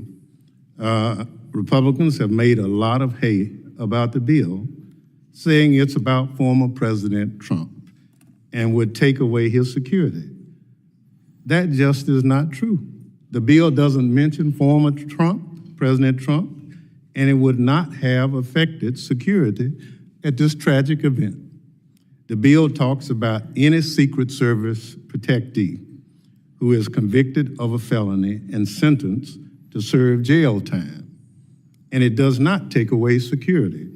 The bill makes clear that when a protectee is sentenced and remanded to the custody of prison officials, the Secret Service is able to hand off the prisoner in an orderly fashion, and that Secret Service agents aren't forced to become correctional officers too.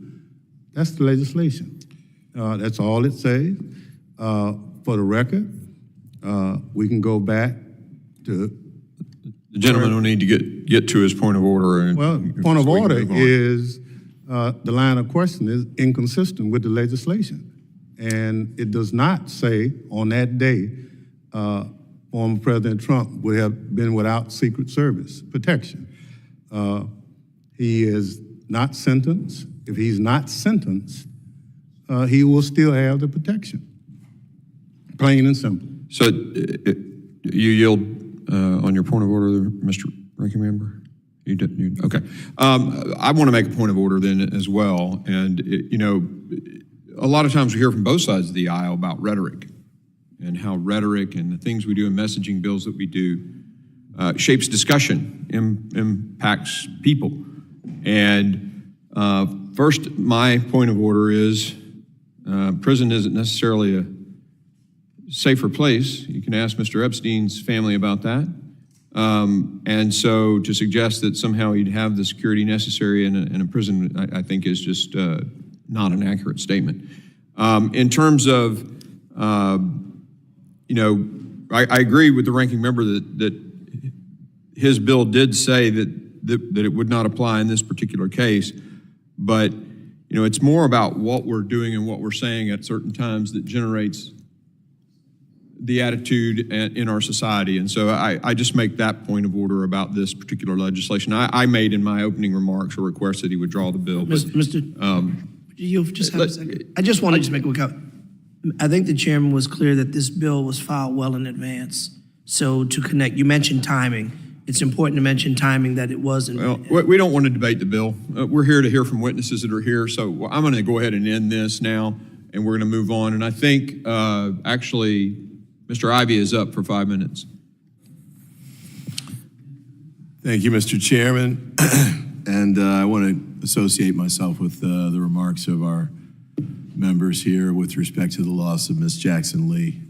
It's with deep sadness that I feel her loss. I share not only this committee with her, but on the Judiciary Committee as well. And she was insightful and inspirational in the way she handled herself and her role here in Congress.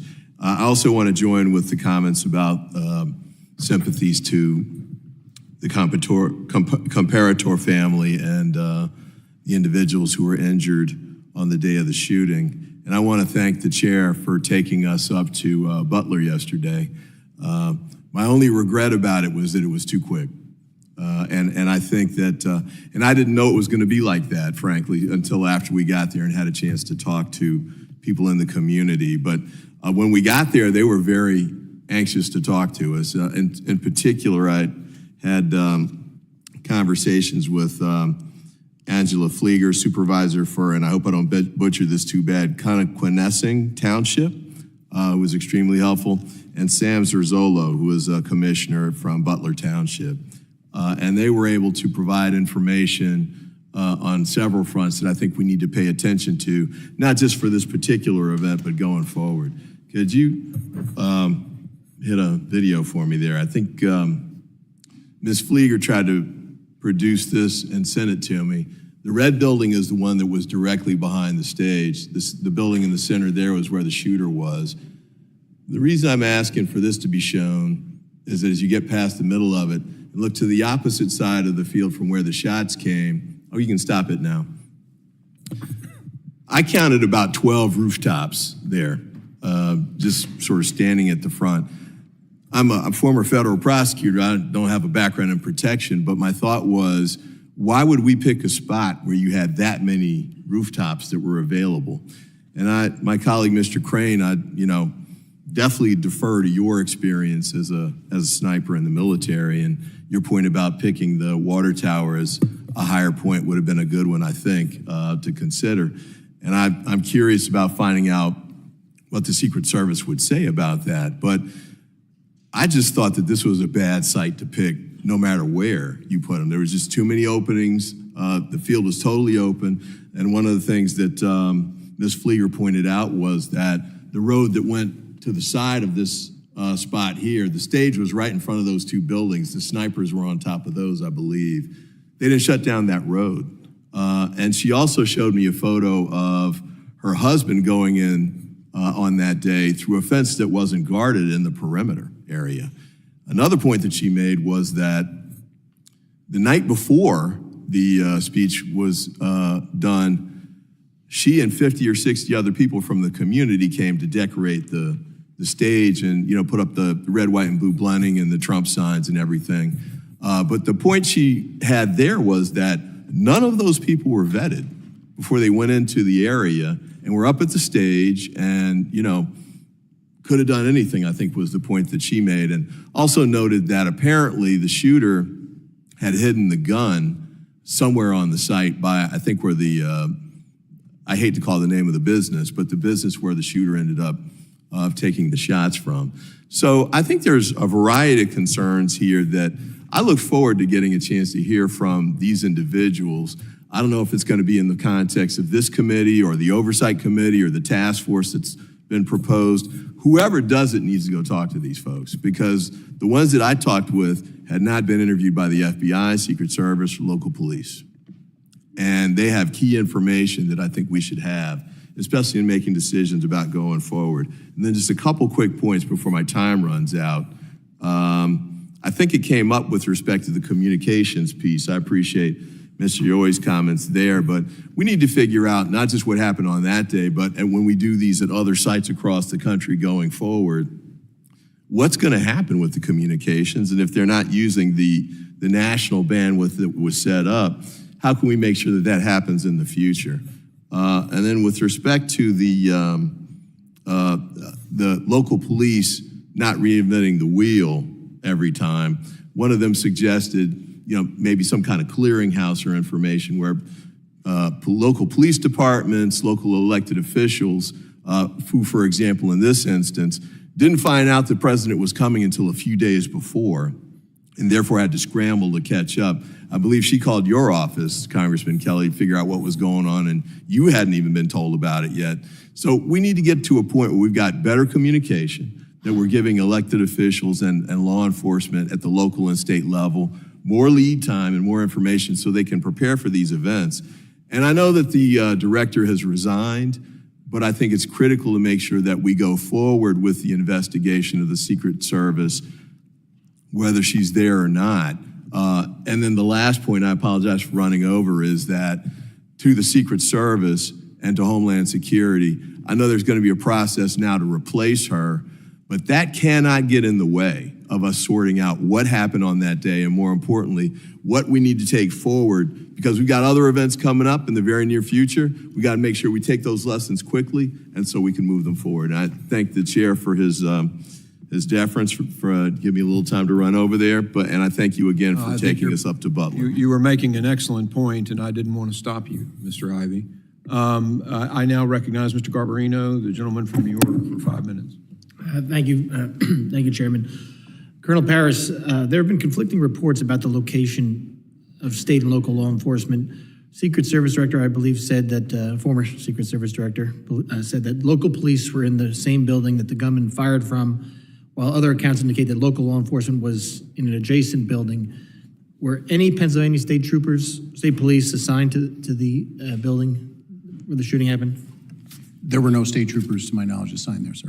Do you know if any other local law enforcement were assigned inside that building? I only know that Butler ESU were assigned. When you say that building, I'm referring to there's a series of buildings there that have covered walkways or second-story walkways that allow you to, it's almost like a pole barn type configuration, a modular type building. But to my knowledge, there were no troopers assigned to that location, sir.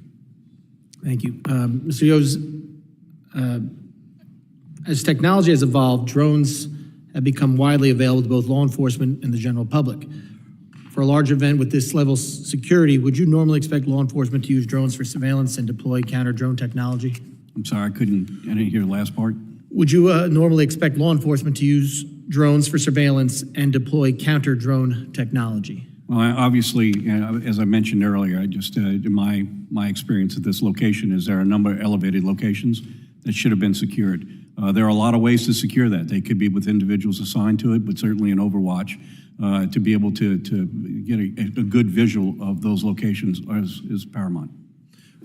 So it's been reported that the Secret Service apparently did not use drones for surveillance, but the shooter was able to fly his own drone over the area earlier on the day of the rally and get aerial footage of the site. Do you know if that's true? I have no direct knowledge. Were you, okay, so, and you know if whether or not local, state, Secret Service enforcement was aware of any drone use? I've heard the news reports, but I have no direct knowledge. Would you consider this a major security breach? Absolutely. Now, it's also been reported, Colonel Paris, that the local law enforcement spotted the shooter outside the AGR building and on its roof minutes prior to the shooting. Did local police alert the Secret Service that the gunman was on or around the AGR building roof? Do you know? So this goes to my earlier qualifier about the timeline, but my understanding of the sequence of events is that he was determined to be suspicious as a result of behavior that he was exhibiting, milling around that area in front of the AGR building. There was a text thread that was going, I've been briefed, between the ESU members. They identified, they took a photo of him At some point when he utilized the rangefinder, the suspicion was heightened. So I know at a certain point in the command post, a member of PSP received a phone call and a text message from members of ESU, and I know from an interview that that was immediately relayed in the command post to the Secret Service. What happened? Yeah. So that was my next question. So what happened? What actions were taken after it was relayed to Secret Service? So when the PSP member received that information and verbally turned right around, gave it to the Secret Service, our member was provided with a number to which the picture that had been taken by the Butler ESU members, or that was on that group thread, to which that should be sent. Our member did that, and our understanding was that was some element of the Secret Service.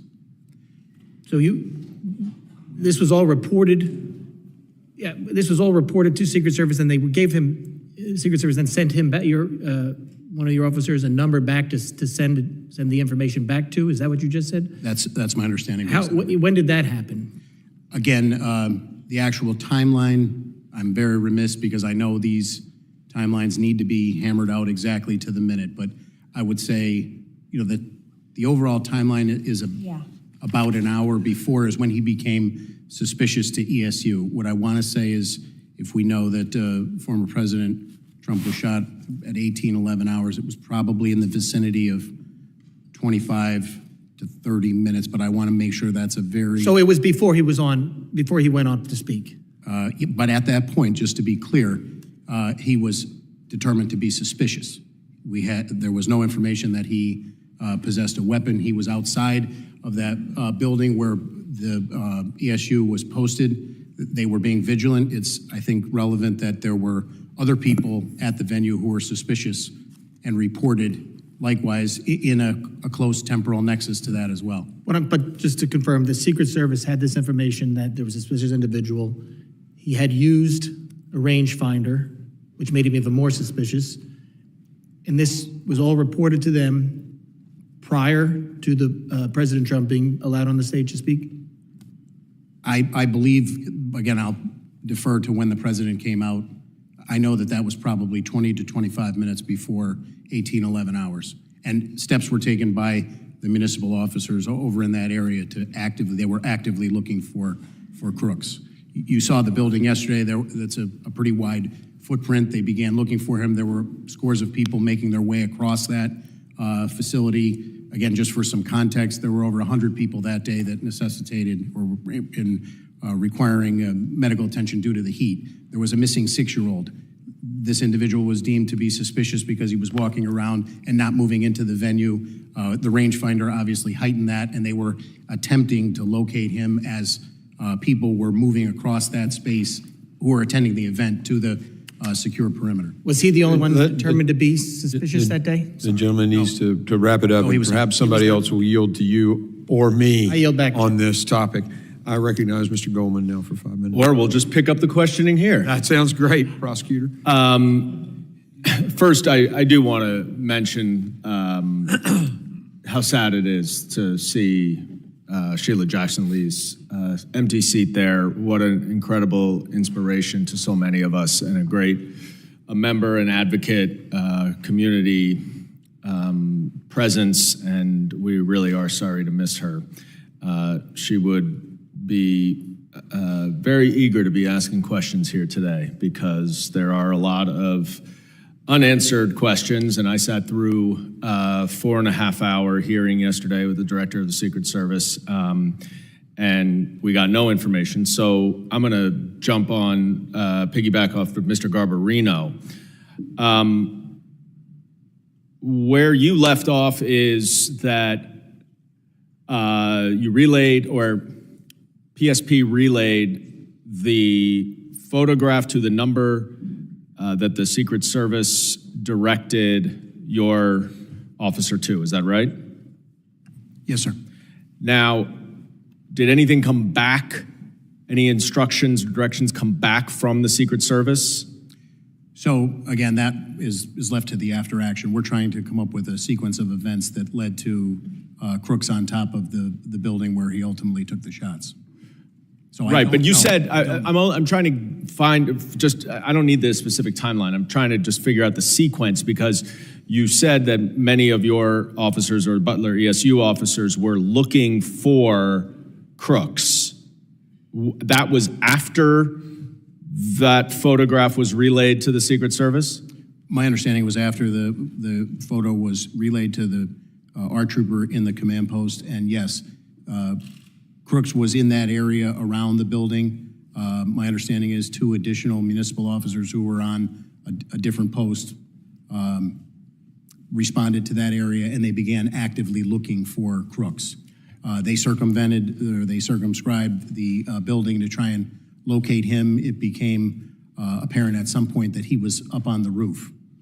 Those 2 municipal officers who responded then, to their credit, actively, once they realized that he was on the roof, one boosted the other one up, hanging from the ledge of the roof. By the time that officer was boosted up on top of the roof, Crooks was on it, almost in that final position that you saw.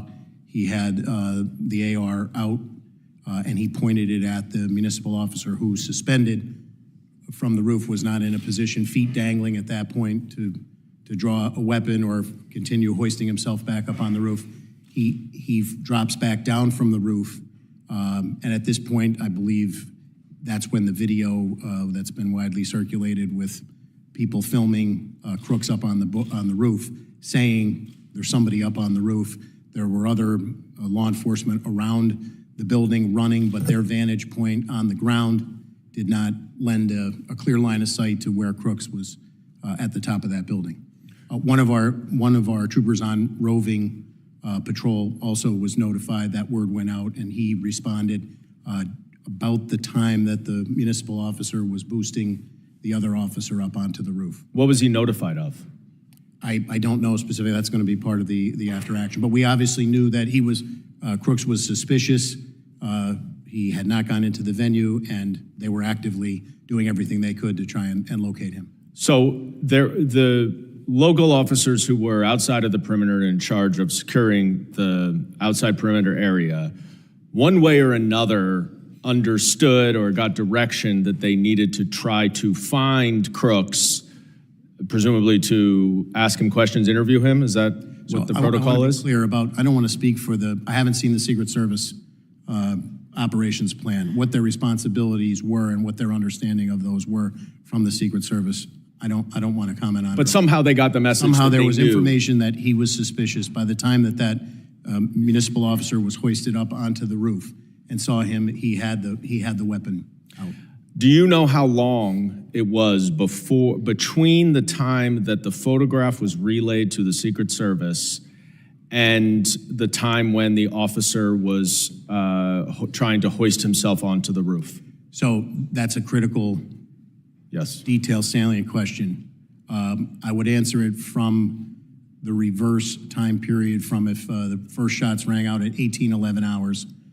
The hoisting up of the officer occurred probably no more. Again, I'm going to give you a time, but I want to just put it in the understand context it's not specific. Of a sequence of events. I would say at most 2.5 to 3 minutes before that first shot rung out. And when what they were notified in the interim still remains under investigation. Right. And when he fell off of he let go? The municipal officer, when the briefing that I had was the municipal officer saw Crooks saw him, and Crooks turned and leveled the gun at him in a position tactically of extreme disadvantage, suspended, in the air with your legs dangling after somebody had boosted you up. And he let go, right? He let go and he fell back down. And was there at that point any communications that there's a shooter on the roof from the municipal officers who were there? That's all part of the after action. We're just trying to get a sequence of events up to the point when Crooks then fired the weapon. So that's been the focus of our investigation thus far. But there was at least, you said you thought 2.5 to 3 minutes between the time when the municipal officers tried to hoist on top of the roof, Crooks pointed the gun at them, they dropped, and then between that time and when he fired the shots. I don't want to give you an exact period of time, but it was minutes. It was a very short period of time, even for his ability. But not seconds. I would say minutes. but I would be remiss if I gave you, and I want to be very clear on the record. When you do an investigation like this, the timeline is critical. You're asking me, I was briefed, I'm answering to the best of my ability right now. And I know my time is up. Colonel Paris, I want to thank you for, providing us with this information. It was incredibly disappointing that the director of the Secret Service did not provide any of this information yesterday. I think it is good that we're going to have somebody new at the top, but just having somebody new does not answer the questions. And Couldn't agree more. Mr. Chairman, I know you are working diligently to try to get witnesses here. This is not an academic exercise. This is not something that the American people can wait 60 days for. With these gaps in information, there are conspiracy theories, there is disinformation, 100%. And all of our safety is at risk. Political violence is escalated, and we need to know these answers. I thank you for bringing these witnesses here. And Absolutely. And I appreciate the tag team between two sides to get to the details on this, because this is poignant, very poignant. I now recognize Ms. Green for 5 minutes. Thank you, Mr. Chairman. Colonel Paris, I'd like to carry the dialogue on about the specific timeline. I have a timeline that was given to us on the Oversight Committee yesterday when we questioned former Secret Service Director Kimberly Cheadle, as she has resigned today. But the timeline that I'd like to talk to you about is exactly what you were just discussing here. 18 minutes before President Trump took the stage, it was at 5:45 that the Butler County Emergency Services noticed Thomas Crooks on the roof, took a picture, and reported it. You stated just a few minutes before in your testimony that police or PSP were given a phone number to the Secret Service, and that Butler County Emergency Services texted or sent the picture. Was that a text? Was that a digital platform? Was it an email? How did they send the picture? So just to be clear, at that period of time, at 18:45, I don't believe the testimony was 5:45 p.m. 5:45 p.m. Yes, ma'am. He was not up on the roof at that point, is my belief. No. Emergency Services noticed Thomas Crooks on the roof. This is the timeline that we have. Took a picture and reported it. Who did they send that picture to? Just to be clear, they were posted in the AGR building and took a picture of him. That's what you're. Yes. Who did they send the picture to? So I only know from interviews what I can confirm to my knowledge and belief here today that a member of Pennsylvania State Police inside of the command post received that information telephonically and by text, relayed it to the Secret Service, and then was given a number to follow up on. And that was based, again, heightened suspicion. How did they relay it to Secret Service? I believe that they verbally turned and said in the command post, this is information that I just received.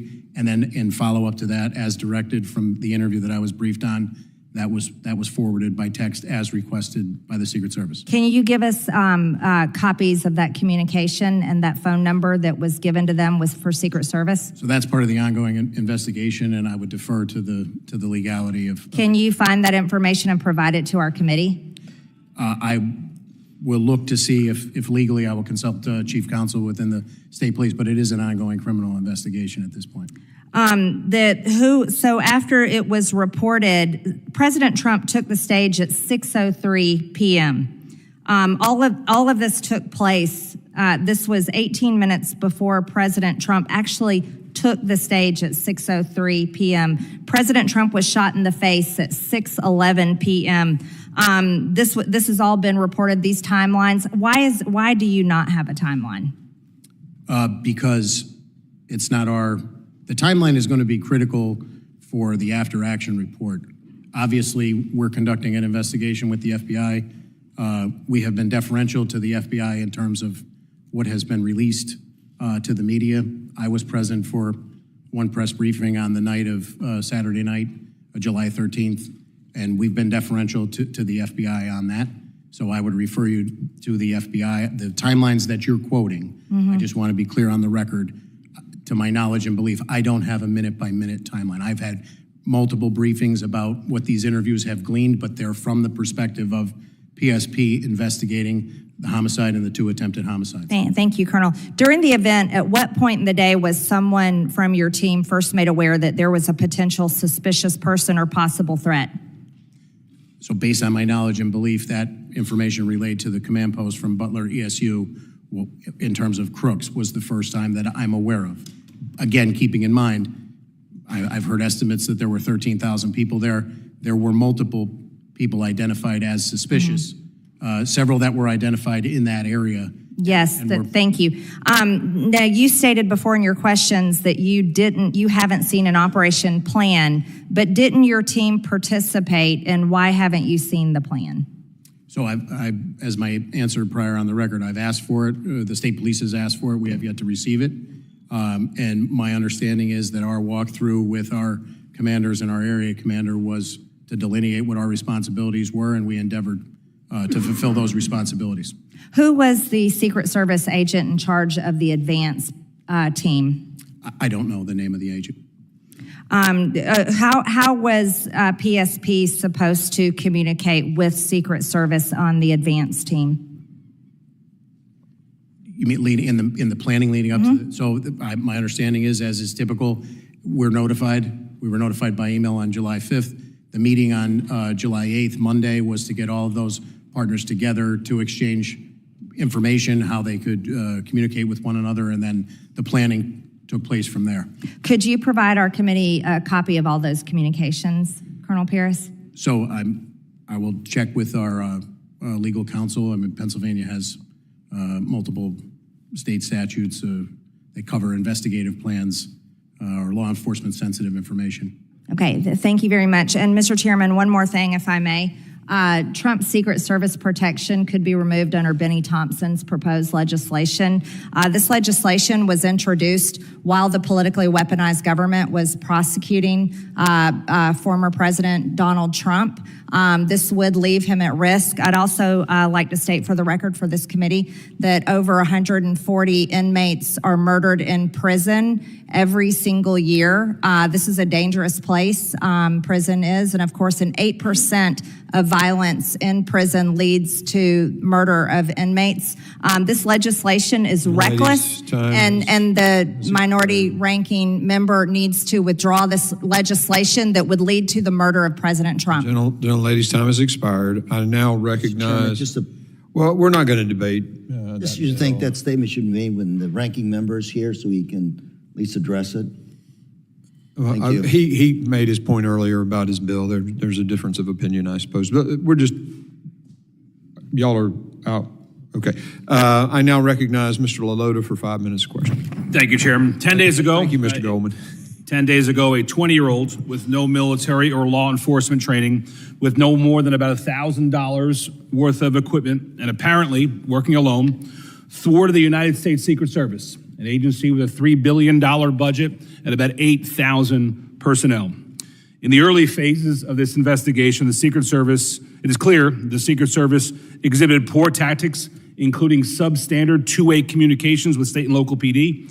They displayed a lack of strategy, including not employing drones to surveil the risks to President Trump and the crowd. And since July 13th, the Department of Homeland Security and the Secret Service, evidenced by them not being here today, has avoided accountability by, among other things, avoiding hearings like this.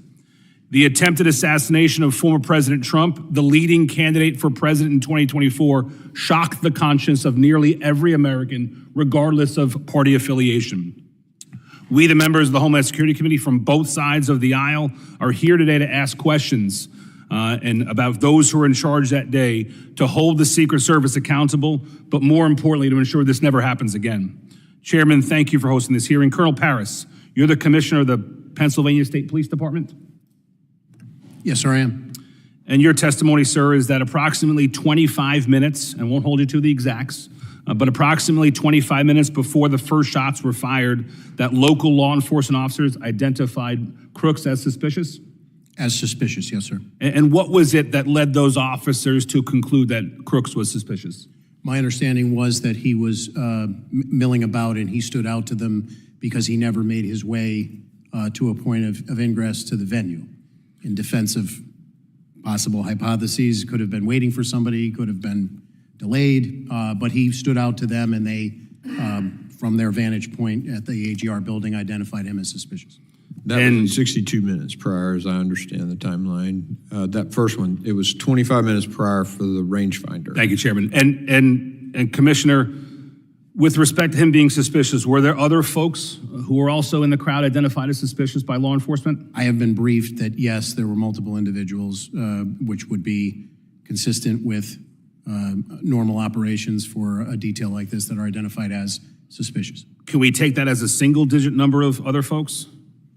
The number that I was briefed on was single-digit, but I can't say definitively that I was. What number were you briefed on, Colonel? Excuse me? What number were you briefed on? I believe I was briefed on an additional 3 individuals. Okay, so crooks plus 3. My understanding is you had about 30 Pennsylvania State police officers at the time of the rally? That were assigned to the detail, both responsibilities of the detail, yes, sir. And were all of them assigned to your area of the perimeter, not the interior where the Secret Service held the most jurisdiction? I'm confused by your question, sir. My understanding, and what the committee has been told, is there were 2 layers of defense of President Trump. 1, the interior, which the Secret Service held the most domain over, and 2, the exterior perimeter, which had ceded a lot of authorities to state and local. Is that your understanding as well, Colonel? So I don't want to get convoluted with different perimeters. I'm familiar that there was a VIP seating area up front. When I refer to the secure perimeter, I'm talking about the fencing that goes around the Butler County Farm Show. All of our people were detailed at various locations decided by the Secret Service inside of that. Thanks. It leads me to the next question. If staff can cue up the Eli Crane video at about second number 1 or 2. This is the AGR building. I and several of my colleagues were there yesterday in Butler. Kudos to Mr. Crane for getting this good video. My understanding from your prior testimony is there were 2 officers stationed or assigned, I think was your testimony, to this building? I'm aware of 2, but I don't want to say, again, not having seen the Secret Service. And they were assigned, sir? My understanding is that the Secret Service and Butler ESU had some sort of collaboration, and that was to be covered. What was their assignment in the building, sir? I cannot comment. I'd be remiss not. Were they assigned to be in the building? I can't comment. What were the qualifications of the people assigned to or around the building? ESU guys, SWAT guys, long guns, good tactics? They would be, as the name implies, but I defer to their exact training. I'm not aware of it specifically. But your understanding is through the duration of the incident, to at least the first shots fired, they were entirely within the building, not on the building, sir? I don't 100% want to say where they were the entire period. But you don't have an understanding as to whether they were assigned to be in the building or on top of it? I don't. I would need to see the Secret Service operations plan. And would that have been left to the discretion of state and local, or would that have been left to the discretion of the Secret Service? It sounds like you're saying that would have been left to the discretion of the Secret Service. I would say it's the Secret Service as the lead agency, just like they told us. Here's the post we want you to staff. Right. This is the motorcade we want. I would defer to the Secret Service. Thanks, Colonel. When in Butler yesterday, we asked the question, why weren't the 2 well-qualified ESU officers on top of the building rather than in it? And what would you say if we were told the explanation is, well, it was a hot day in Butler and there was air conditioning inside the building and not on the building? What would be your reaction to that assertion, Colonel? I can't respond to it. I have no firsthand knowledge about it. Was it a hot day in Butler that day? I believe it was a warm day, yes, sir. But you have no knowledge of whether or not the Secret Service or anybody else assigned these 2 officers to be in the building and not on it? No, sir. I yield, Mr. Chairman. Gentleman yields, and we're going to go out of order because Mr. Luttrell has to get to his committee, so you're recognized for 5 minutes. Thank you, Mr. Chairman. Can you pull the video back up, please? Just for clarification, that is the exact point where the shooter was positioned, correct? Looking through that window in proximity to, if you give a range fan, if you were to expose yourself outside that window, is that the shooter's position? No? In relation to that video, where is the shooter's position at? Just further on the left side. And Mr. Paris, can you clarify something? There were ESU agents internal to the building or in proximity to the building in that location, correct? I don't know to that specific location, but they were assigned to the AGR building. And once the call went out that you had a bad actor in, the agents in the building left their position to try to find that individual? My understanding is he was on the ground moving around the perimeter and they moved to actively aid in the search along with additional municipal officers who were. Does it make sense that ESU agents would be positioned inside the windows so they'd have a better vantage point out into where the X is, where the asset is located? Could you ask that question again, Carlos? It makes sense to me that the ESU agents would be positioned in these windows, the windows that they're talking about in this building, so they could have better eyes on the asset, the president, instead of internal to the building milling about. Is that a fair assessment? I'm remiss because I don't know what the conversation was and what the responsibilities delineated. I think my concern is if we did have agents, let's just speak hypothetically here, if agents were positioned in these windows in order to provide protection for the asset, and then they were released, and I'm assuming they work in pairs, correct? There's only 2 of them, or is there 4 of them in the building? Do we know the answer? From my briefings, there were 2. There were 2. But to me, it would make sense that one would stay behind in order to cover the X, or cover the asset, and then one would engage in activity to find the actor that they were trying to identify, correct? I think my concern is the individuals may and I hate to say this out loud, but if we didn't do due justice and we left that asset exposed because both ESU agents went to look for a bad actor, we just gave the shooter a bowling alley. I don't know what their responsibilities and their rules of engagement were, not having seen the Secret Service operations plan. And I'm reluctant to speculate at this point, 10 days out, sir. I would rely on the reviews yet to come. When it comes to Secret Service, talk Collins Matrix here real quick. When it comes to Secret Service and the local law enforcement, the state law enforcement, I understand that they are housed in the same, is there a common communication channel? And if so, does each agent and each officer that's working the event have, and I'm going to use old terminology, do they have an avalanche call? Do they have a no joy?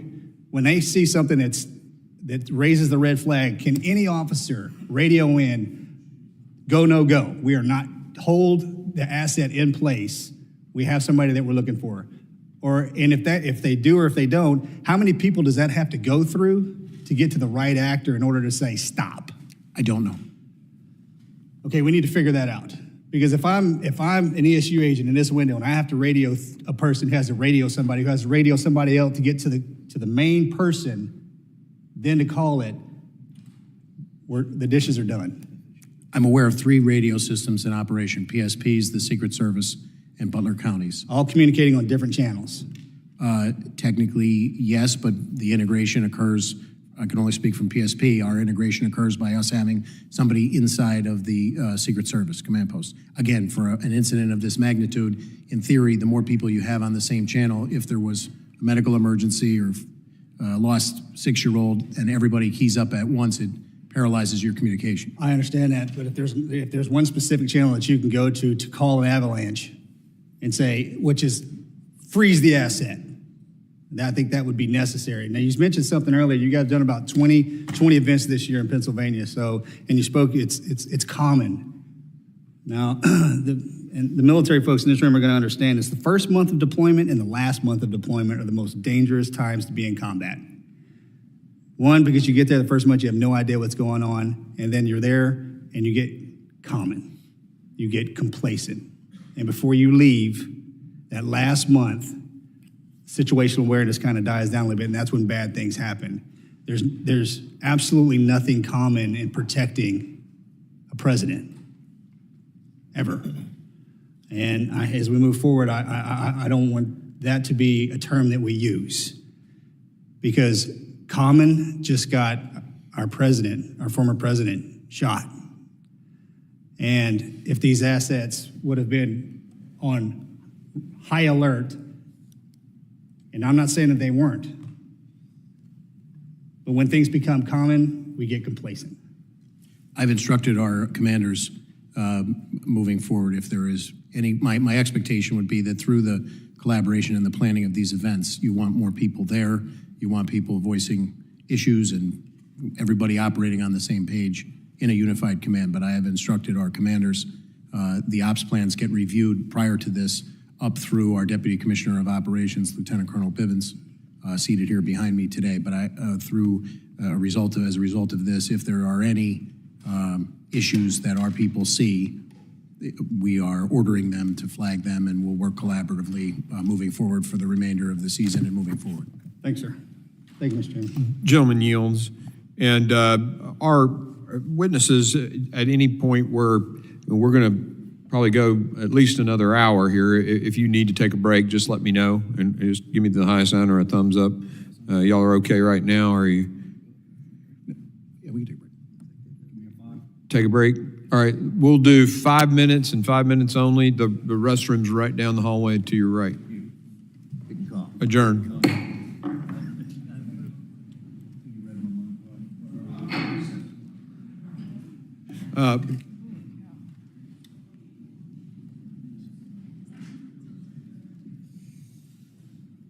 Thank you. I was just having the same thought.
Order.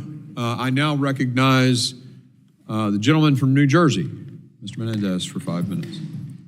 Thank you, Chairman. Thank you to our witnesses for appearing here today. I just want to join my colleagues in remembering our colleague, Sheila Jackson Lee. She was incredible at this job. She was brilliant. She was tenacious.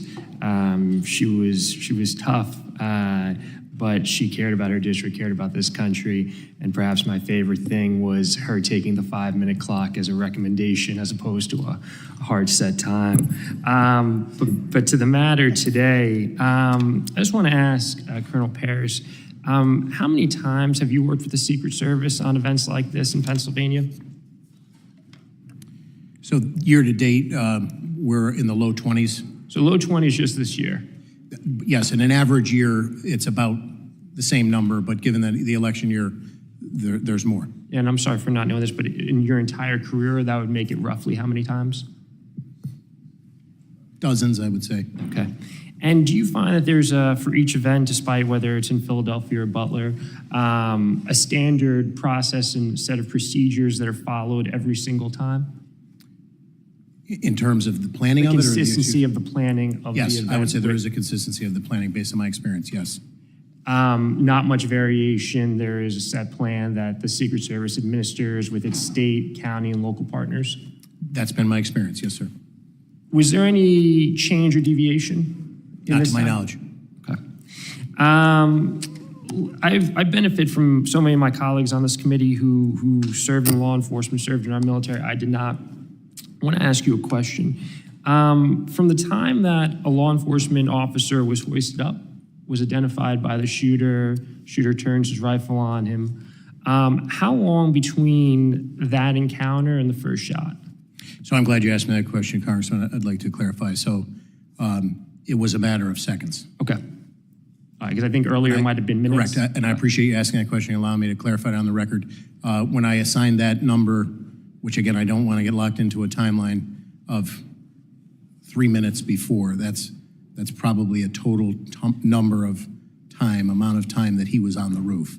When the one local officer hoisted the other one up and subsequently falls, releases himself after being faced with that. Shooter shuffles across the roof. He's already, I believe, close to being in his final position there. Okay. And I'm told it's, again, sequence of events, not a timeline based on the prior criteria laid out, but seconds after that is when the first shots rang out. That's helpful, and the chairman and I were conferring on that because it would have been there's many failures on that day, but it would have been a critical failure if a gunman had turned his rifle on law enforcement and no one had pulled the president off the stage if it was a matter of minutes, but seconds. Thank you for allowing me to clarify. No, of course, and thank you for answering the question. Just going back to the general process that you've seen over your distinguished career, were there any specific challenges that you and your team faced during this event? None of which I'm aware, to my knowledge. The planning on the PSP side, as per our interface with the Secret Service, was routine. Okay. And you mentioned earlier that that in your experience and the standard protocol, a Secret Service engages with its state, county, and local partners. They have a plan. They work with their partners to implement the plan in the lead up to the event, the day of the event. Is there an opportunity for the state, county, and local partners to provide input, given that they have more familiarity with the area? Butler Police, you yourself have more familiarity with the area. Is there an opportunity for you to provide any feedback to the plan that the Secret Service comes to you with? In my past experience, yes. And in my past experience, I found the Secret Service very open and collaborative. We enjoy a very strong working relationship with them. And again, there's that fine line where the deference is that they're the top comm under a unified command. It's their incident. But certainly we would endeavor to give them any local nuance that would make the planning more successful and more safe. I appreciate that. One of the things we touched on multiple times today is the multiple lines of communication, 3 different signals that were being used, a command center. In your experience working with the Secret Service, Have you seen a better implementation of a more streamlined communication setup that allows the different actors, the local PD, the county PD, the state police, to directly communicate to the command center, and then once there's a clear chain of command? I have not. The Secret Service comms is a very complex operation because of the worldwide environment in which they work. I'm in no way an expert in it. I think from the state and local perspective, our job is to try and integrate communications, and it doesn't have to be a super high-tech solution. We have people who can get a message, turn over their shoulder, and report verbally. We have radios that we can exchange, or we have a trooper with a radio assigned to another partner, be that a federal partner or a municipal partner, and those two radio communication systems can interface because of the human interaction. And I'll wrap up real quickly, Mr. Chair. And it sort of makes sense in a way because you're going to have people doing traffic. They're going to, folks who you mentioned, a child went missing. You could have a firecracker. You could have a multiple number of things that don't need to rise up, which is why some level of siloing makes sense. But we need to look at how we make it a clearer chain of communication to ensure that really important pieces of information, like identifying the shooter on the roof, doesn't get delayed in moving through those channels. So thank you both for appearing today. Thank you both for your service, and thank you, Chair. I yield back. Gentleman yields. I now recognize Congressman Ezell for his 5 minutes of testimony. Thank you, Mr. Chairman. And, you know, we also want to thank all of you for being here today and for Speaker Johnson for putting together a bipartisan task force to try to, so we can get as much information and find out what happened here. Today's conversations regarding the attempted assassination of former President Trump is a critical one that I pray never happens again. Throughout my law enforcement career, I held many leadership positions, and through those roles, I've coordinated with the White House, advanced teams, state and local law enforcement, and doing some of these very same similar type events. And we have one goal in mind, and that's to keep people safe. Because of a massive failure in communication, President Trump was shot from a little more than a football field away. And because of the failure of former Secret Service leadership, especially the former director, spectators were forced to do what the Secret Service failed to do, and that was protect themselves from bullets.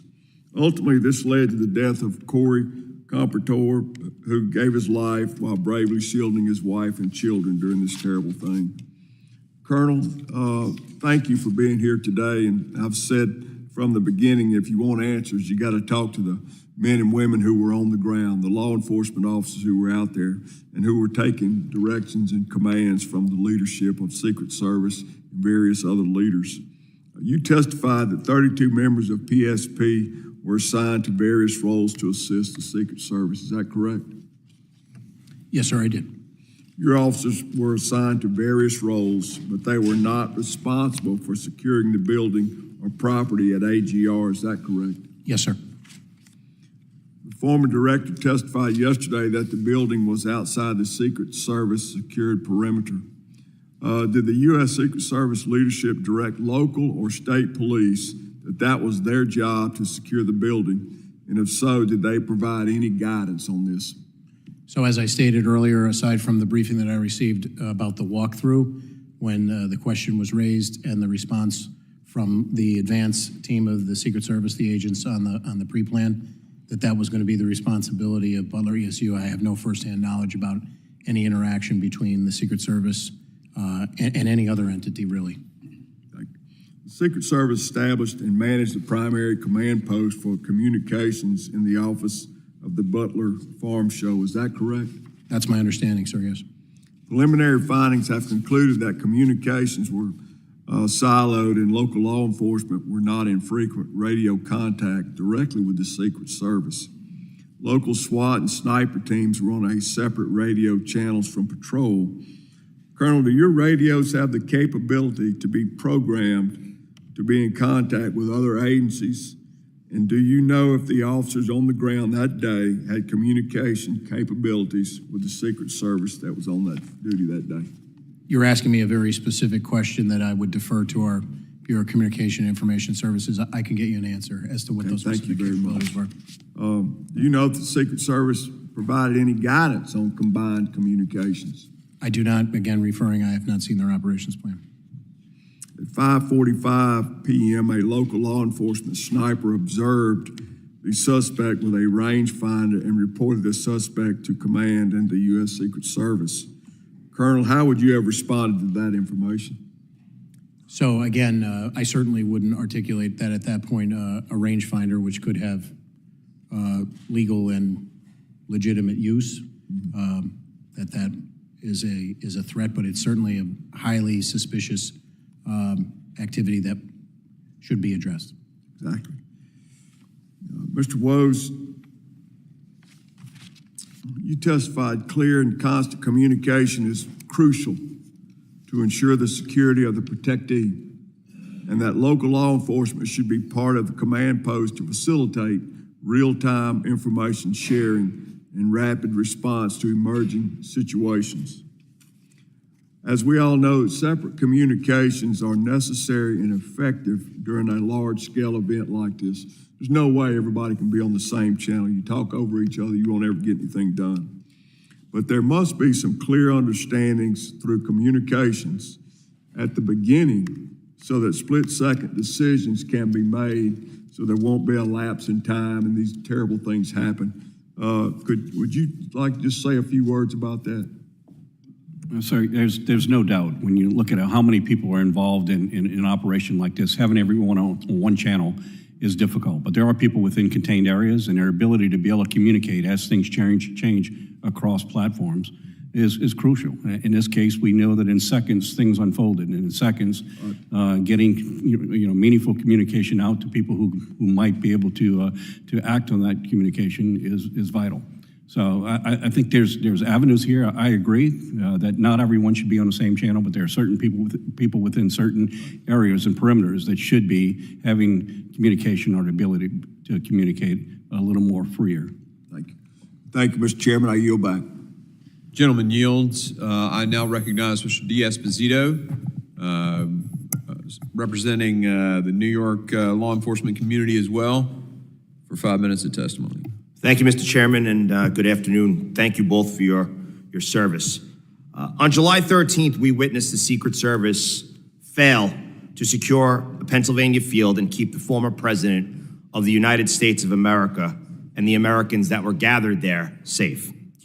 While President Trump thankfully survived this horrific attack, Corey Compatore, a volunteer fire chief, a father, and a husband died while shielding his family from the assassin's bullets.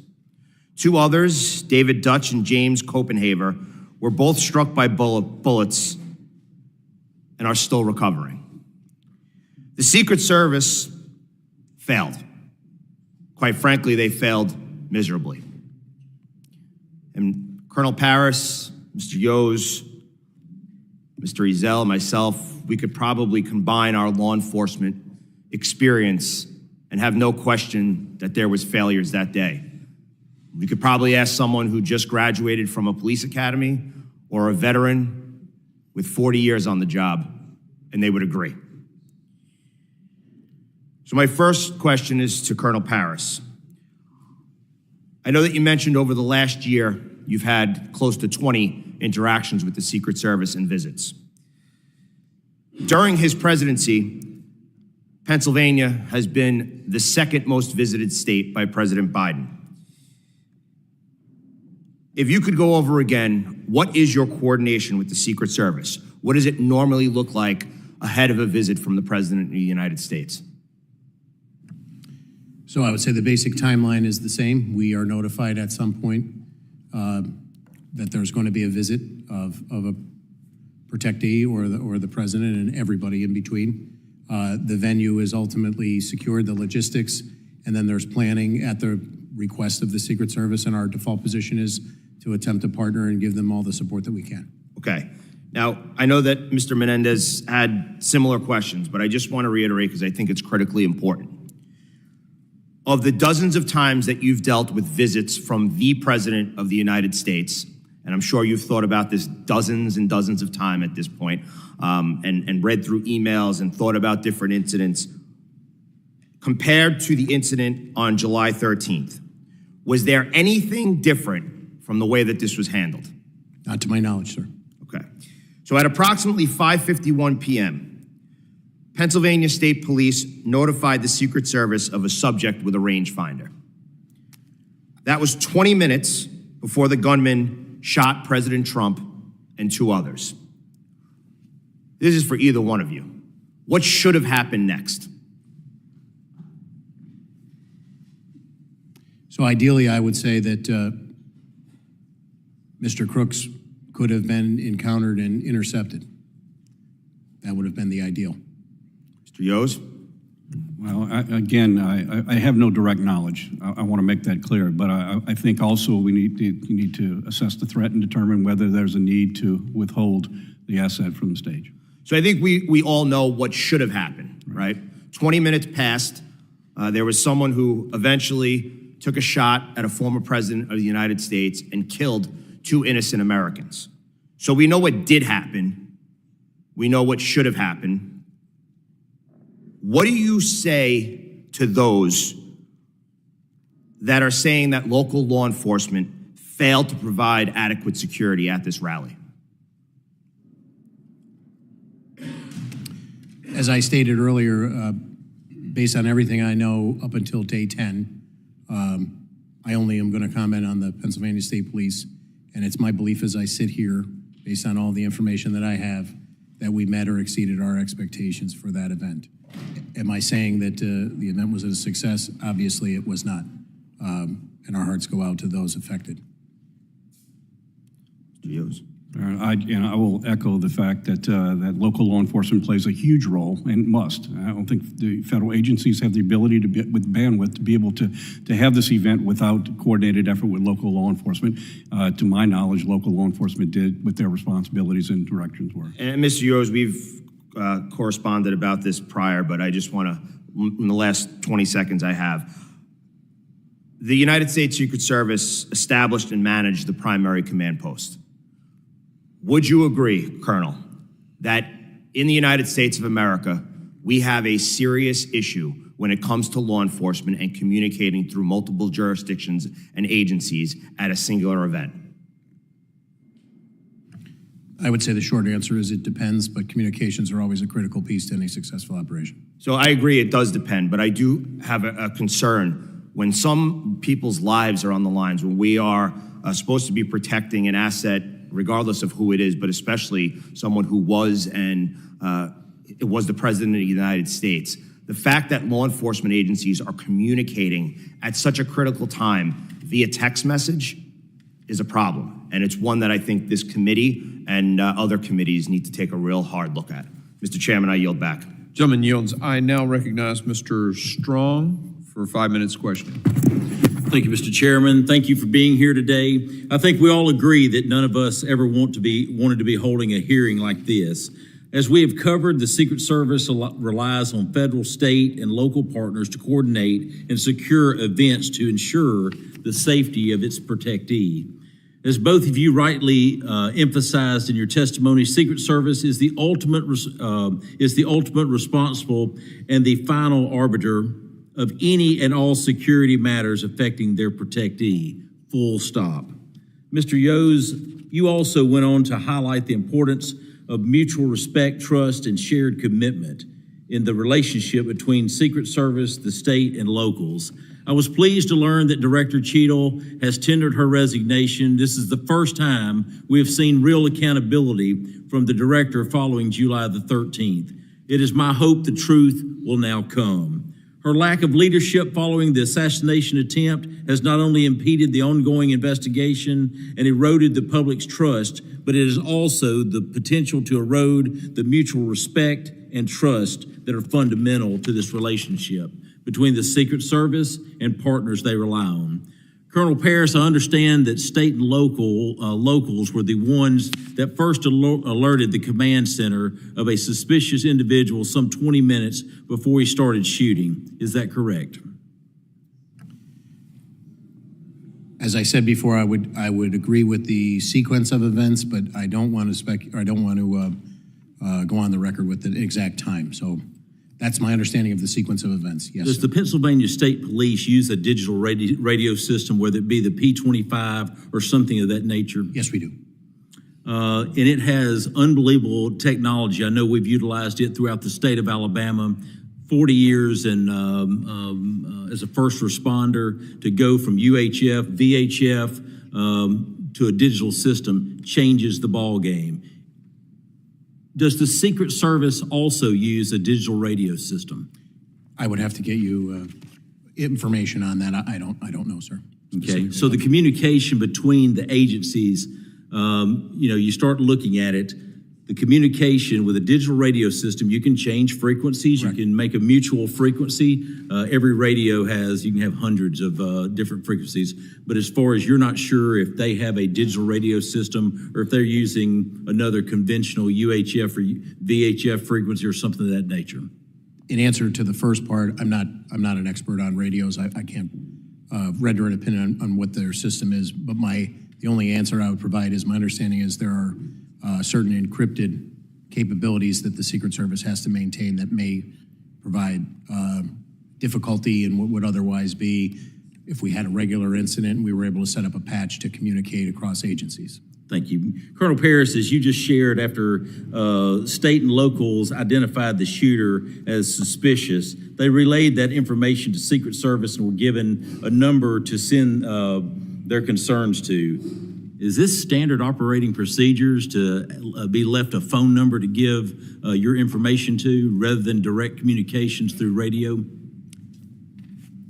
I don't want to say that it's standard operating procedure, but if it was a system that or a measure that worked to push that information to the people who needed it in the most expeditious means, I wouldn't be averse to going away from standard protocols. You said that you had done this type of event with other presidents or in your state. In past history, is this how it usually was done? I can't say that I have had a personal experience about, I've obviously been present when there were suspicious people that came out over the radio and law enforcement was seeking them, but I can't say that I have a frame of reference exactly on point here, sir. Did the Secret Service provide rules of engagement for state and locals? Did y'all have to authorize a green light for fire, or do you go by your day-to-day activity where we would go by the policy and regulations and state law that cover the Pennsylvania State Police. Another thing that stood out to me with a background in emergency medical services is when the president was brought off, you saw his SUV move about 20 feet, and then it sat there. We watched as a lady in a skirt walked in front of the SUV. We watched as other law enforcement, people, spectators, whatever. Did you notice that seemed to be a long time for the president to be sitting for someone that had taken a bullet? Did you think that was a long time? I would completely defer to the Secret Service. Thank you. Mr. Chairman, I yield back. Gentleman yields. I now recognize Mr. Crane for 5 minutes of questioning. Thank you, Mr. Chairman. I'd like the staff to go ahead and play the video that I took at the site yesterday. All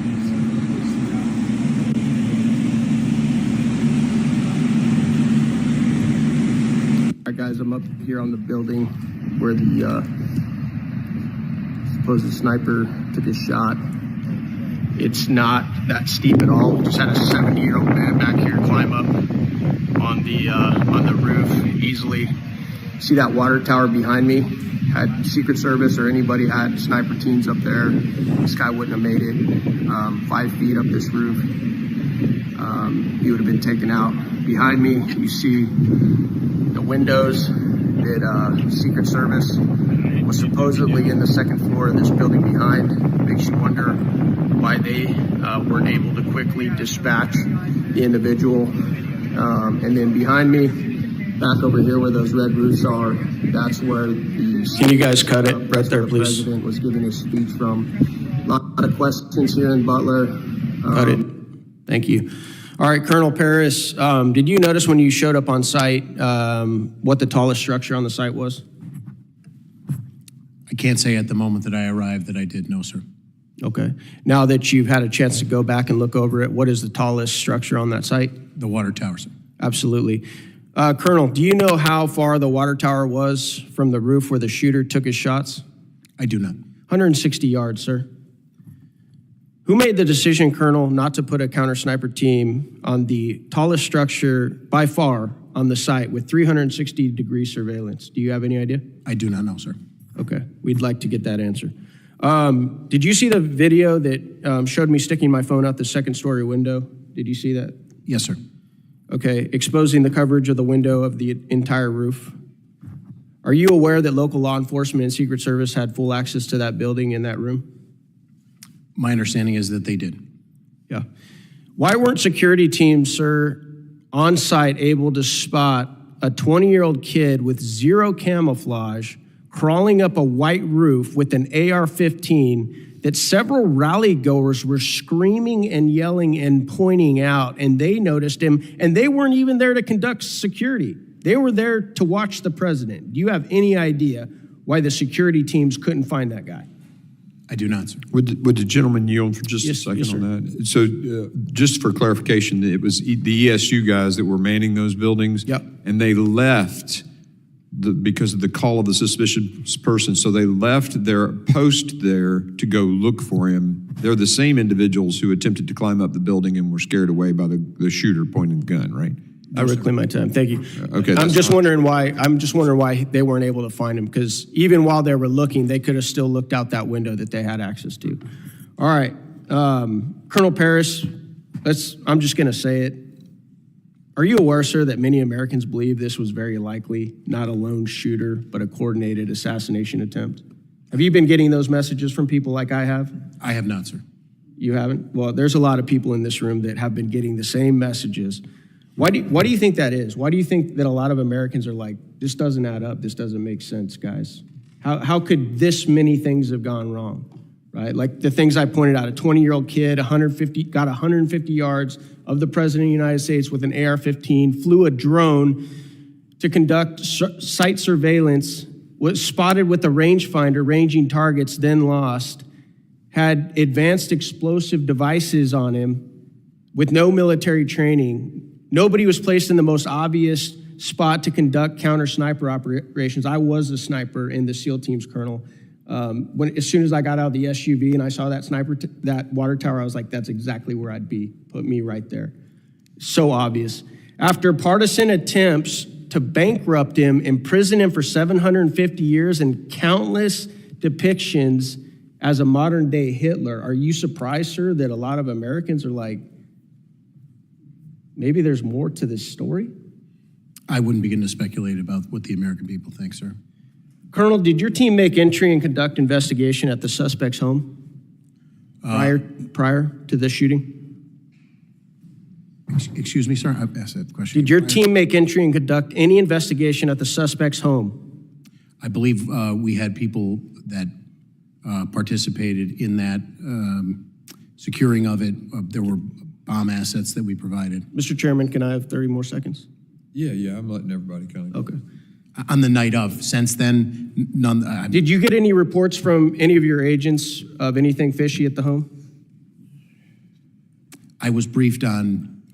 Was there any silverware found in the home or trash? I have nothing in the briefing that I was given, sir. Was it extremely clean, almost like a medical lab?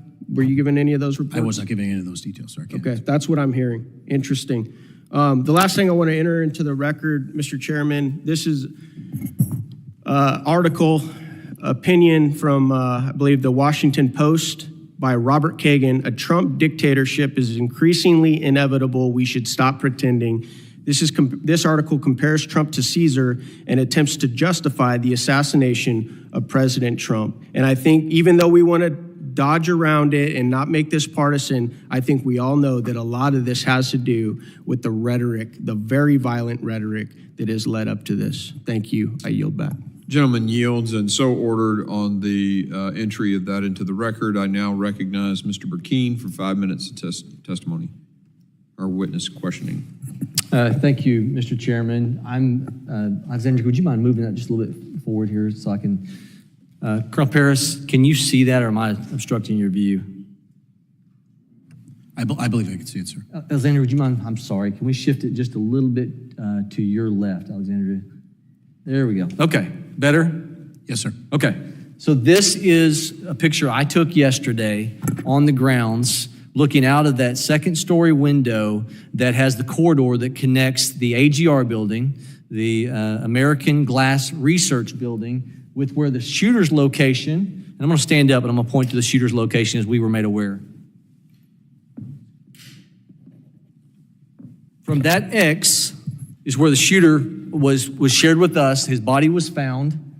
From this viewpoint, there's some videos that make it look like he's more this direction, but from the perception, it kind of is confusing. But he was more towards that opposite side. This window, second story, it's the second window from the right side. That window has this view where they could clearly, those ESU officers that were stationed, given access by the property owner to that window, could see the shooter had they been stayed in that man position. This is there moving towards the location of President Trump with the red barns back here. His stage was right in front of that. And you can see a window here that is absolutely going to obstruct the view to be able to look to the 20 or 30 different barn structures, the cattle building, the sheep building, the hog building, the rodeo arena by the pond, the many structures. There's 50 buildings within a 500-yard radius of where President Trump was at. So many vulnerabilities. Do you see a problem with that window being in the way of someone being able from this position to be able to take care of the asset? A casement window would present a tactical concern for full field. And I understand potentially, this was air conditioning on top of this second story building wasn't, and so maybe that was a consideration. But ultimately, Secret Service is the one who made the determination of placement or contacting or making sure the plan was in coordination with the property owner for gaining admittance from the property owner for this second story window. Is that correct? That was Secret Service's plan. Correct. Ultimately, it's on this. It's on Secret Service for that plan. All right. My question is, if it's their plan, did they not indicate that someone had to stay manned in that location? Because we're being told that when the two officers, local PD, were trying to lift themselves on the opposite side to get a look at the gentleman, and he turns his gun and they dropped off the building, this would have been a perfect opportunity, someone to be on the radio. They could have taken him out from this location. Did the Secret Service plan not include directives from staying in those positions? I don't know, sir. You don't know. All right, here's another question. With the 2 minutes that you said that there was an opportunity from the time that they were hoisted up, looked at the shooter, you're given the responsibility, as just as delegated in the outer perimeter, to secure the area. Why weren't they able to immediately call their supervisor, who would then be authorized to issue a hold on the asset or a get him off the stage call? Why does it have to be, as your testimony says, they took a picture, sent it to Secret Service 20 minutes before the incident of the shooting, and they have to wait for a response?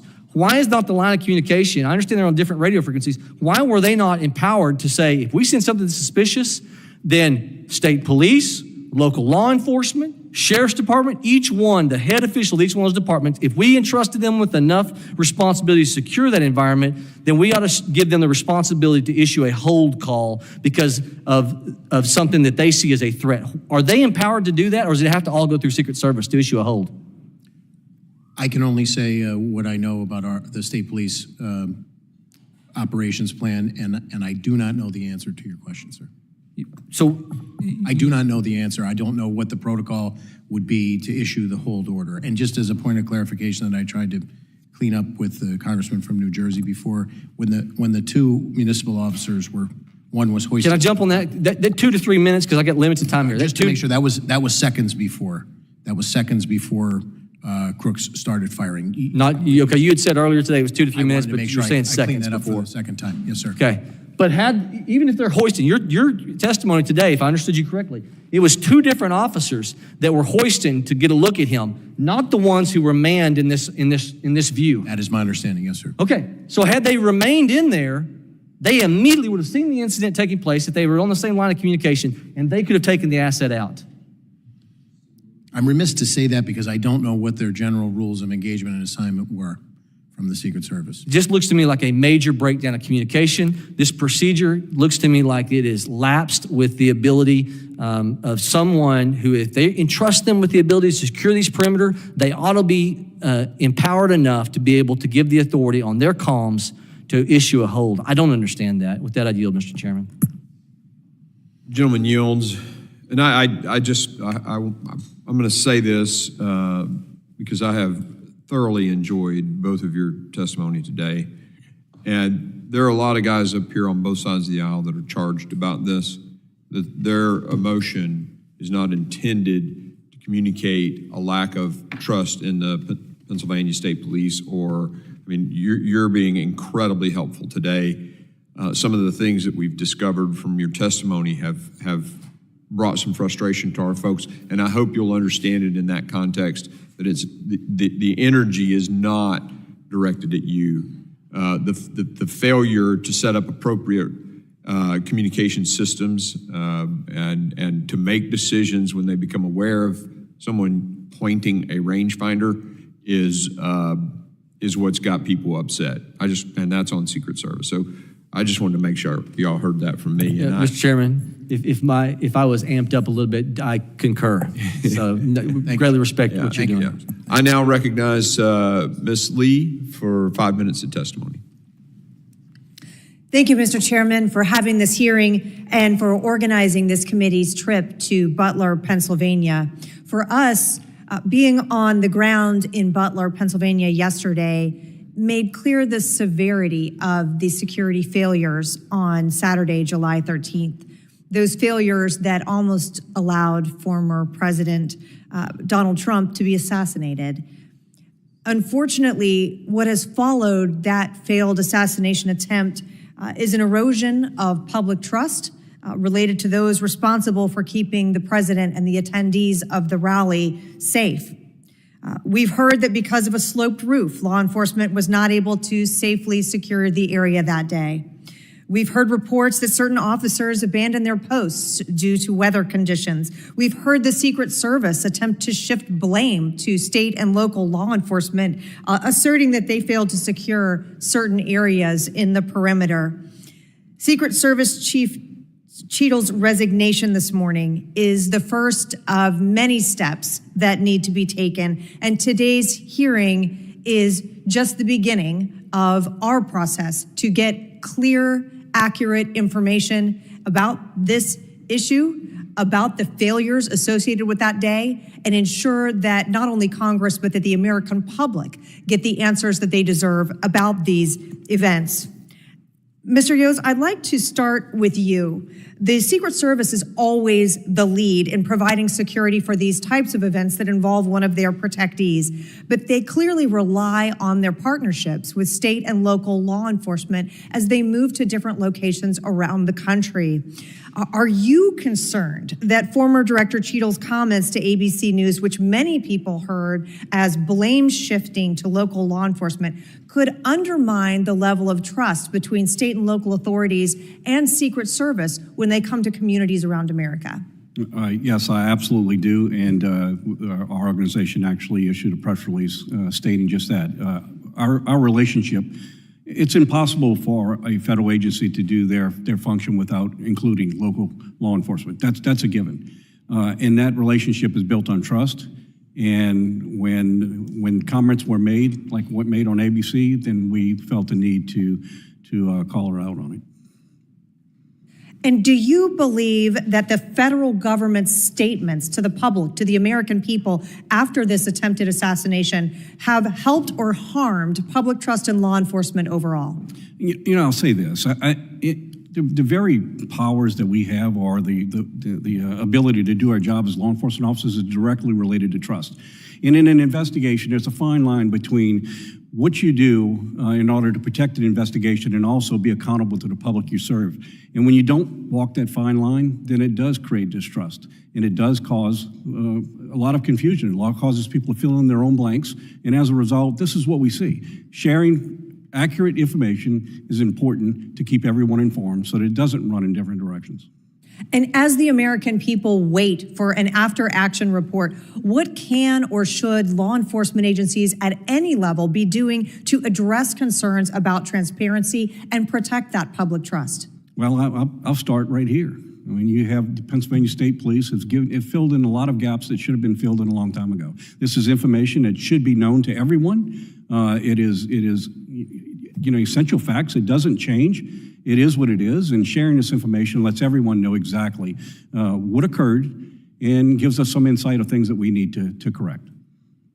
And you've been here now throughout this day, throughout questioning from a number of members of this committee. As this committee continues to investigate the failures that resulted in this shooting, what are some of the key questions that you believe should be asked about the assassination attempt, as well as the management and organization of Secret Service more broadly?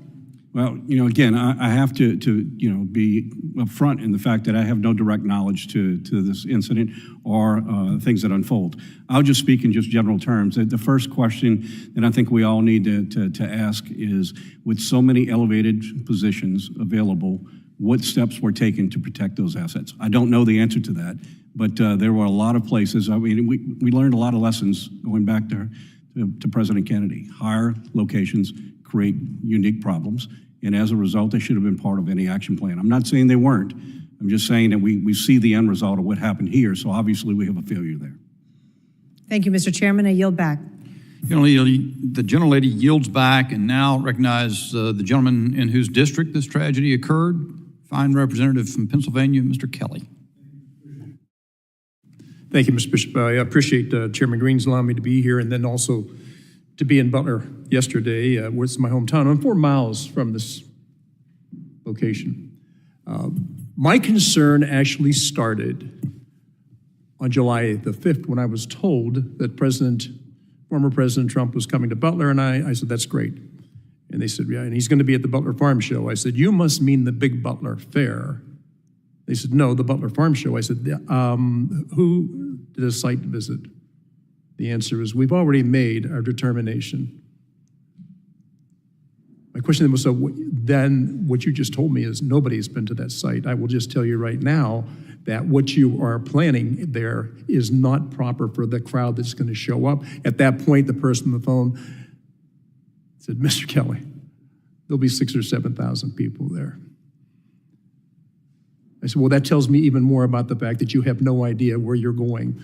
And historically, what has happened whenever the President Trump had come to Butler, we got 55,000 people at that rally. He said that was before, when he was president. He's no longer president. So being there, not only just myself, but also my wife, 3 of my grandchildren, and 1 of my sons, and so many friends that were there that day, I think it all comes down to the same question that we always ask when we get to these situations. What did we know and when did we know it?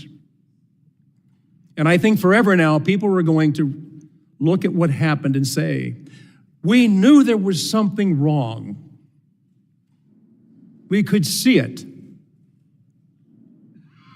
I would just put to you that had we acted quicker, Mr. Compratore would still be alive today.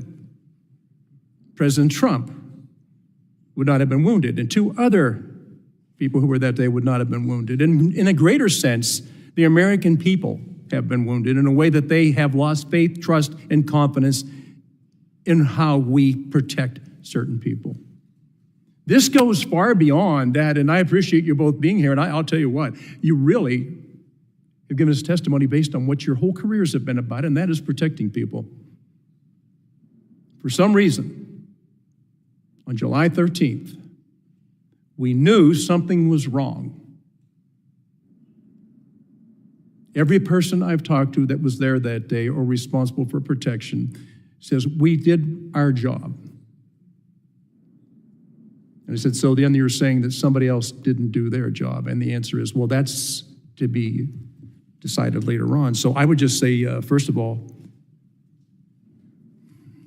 I meant what I said. I think the American people now are deeply wounded, and the faith, trust, and confidence we need to have in our government has been fading for too long.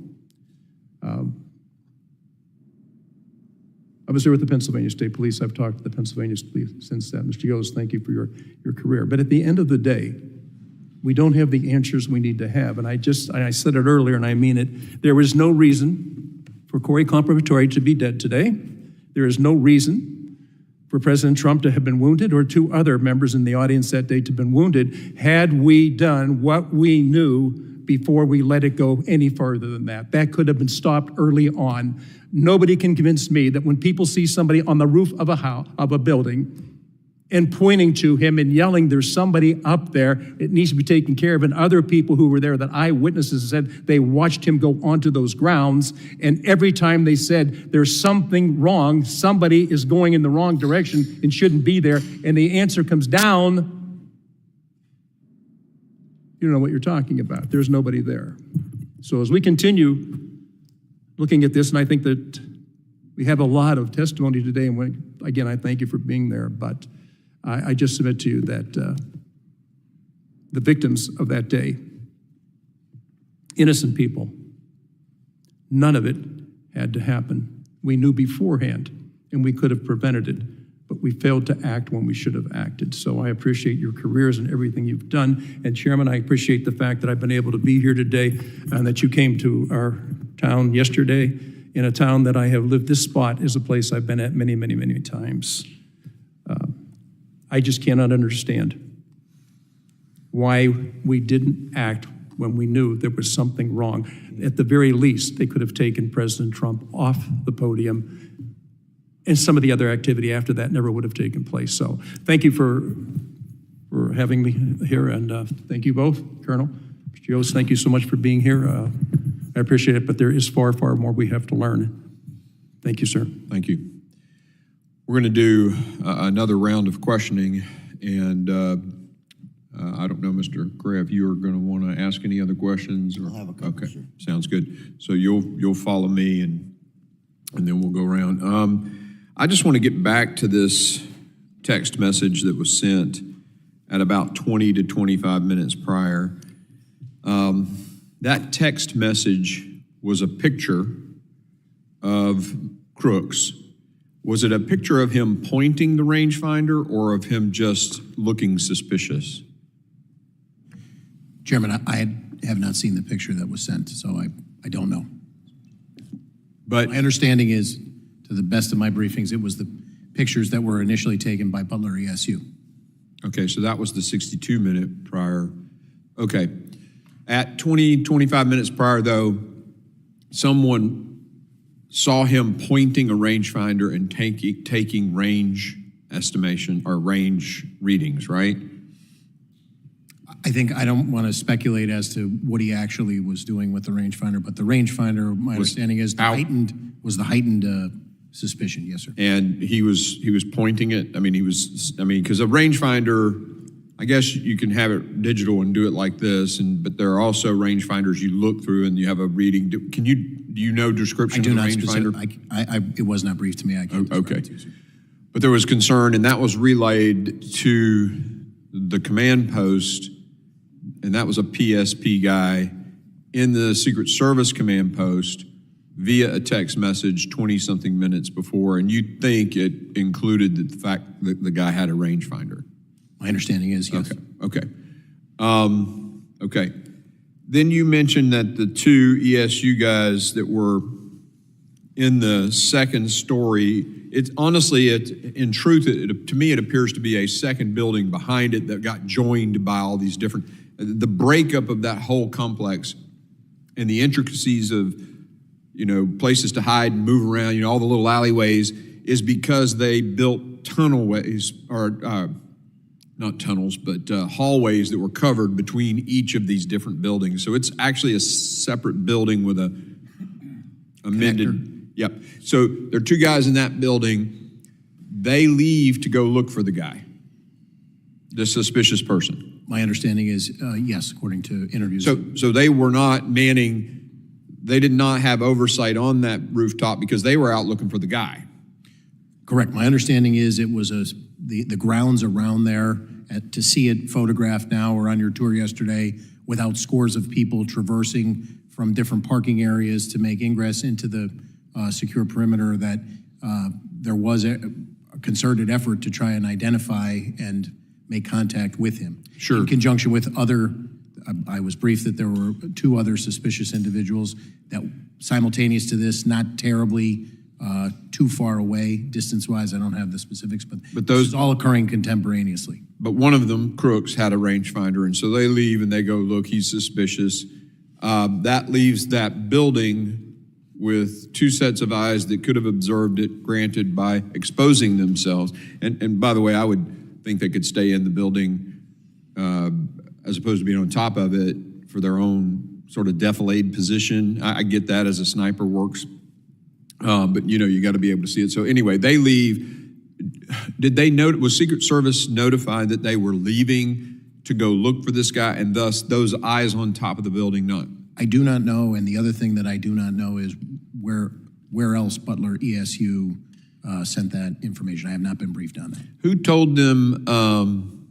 Who told them to go look? Do you know if they were told to go look? I do not know, sir. We just know that they did go look. Yes, sir. And I said a very concerted effort with all of those alcoves and all of those buildings was made. There were 2 additional officers who, I don't know the specifics of the timeline. I don't know the specifics of the logistics of how that information was relayed, but I'm briefed that they came and they made a very concerted effort to try and locate Crooks. But it seems to me that that was leaving that extra set of eyes on top of the building.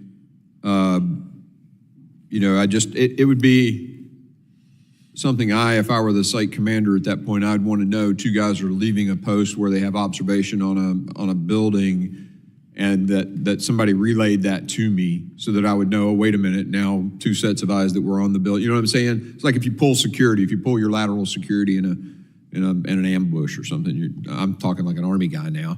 The commander's going to know that guy's moved away from there and now he's got a blind spot, right? So I just want to make sure, I want to dig into that a little more. Obviously, you don't have the answer, so we'll dig elsewhere. But I find it interesting that they leave, this guy is so suspicious, has a rangefinder, they leave their post that they are manning to go look for him, yet Secret Service, and they get told about it 20 to 25 minutes beforehand, but Secret Service still lets the president go on the stage. I'm just totally blown away by that. But again, there's more details to be had.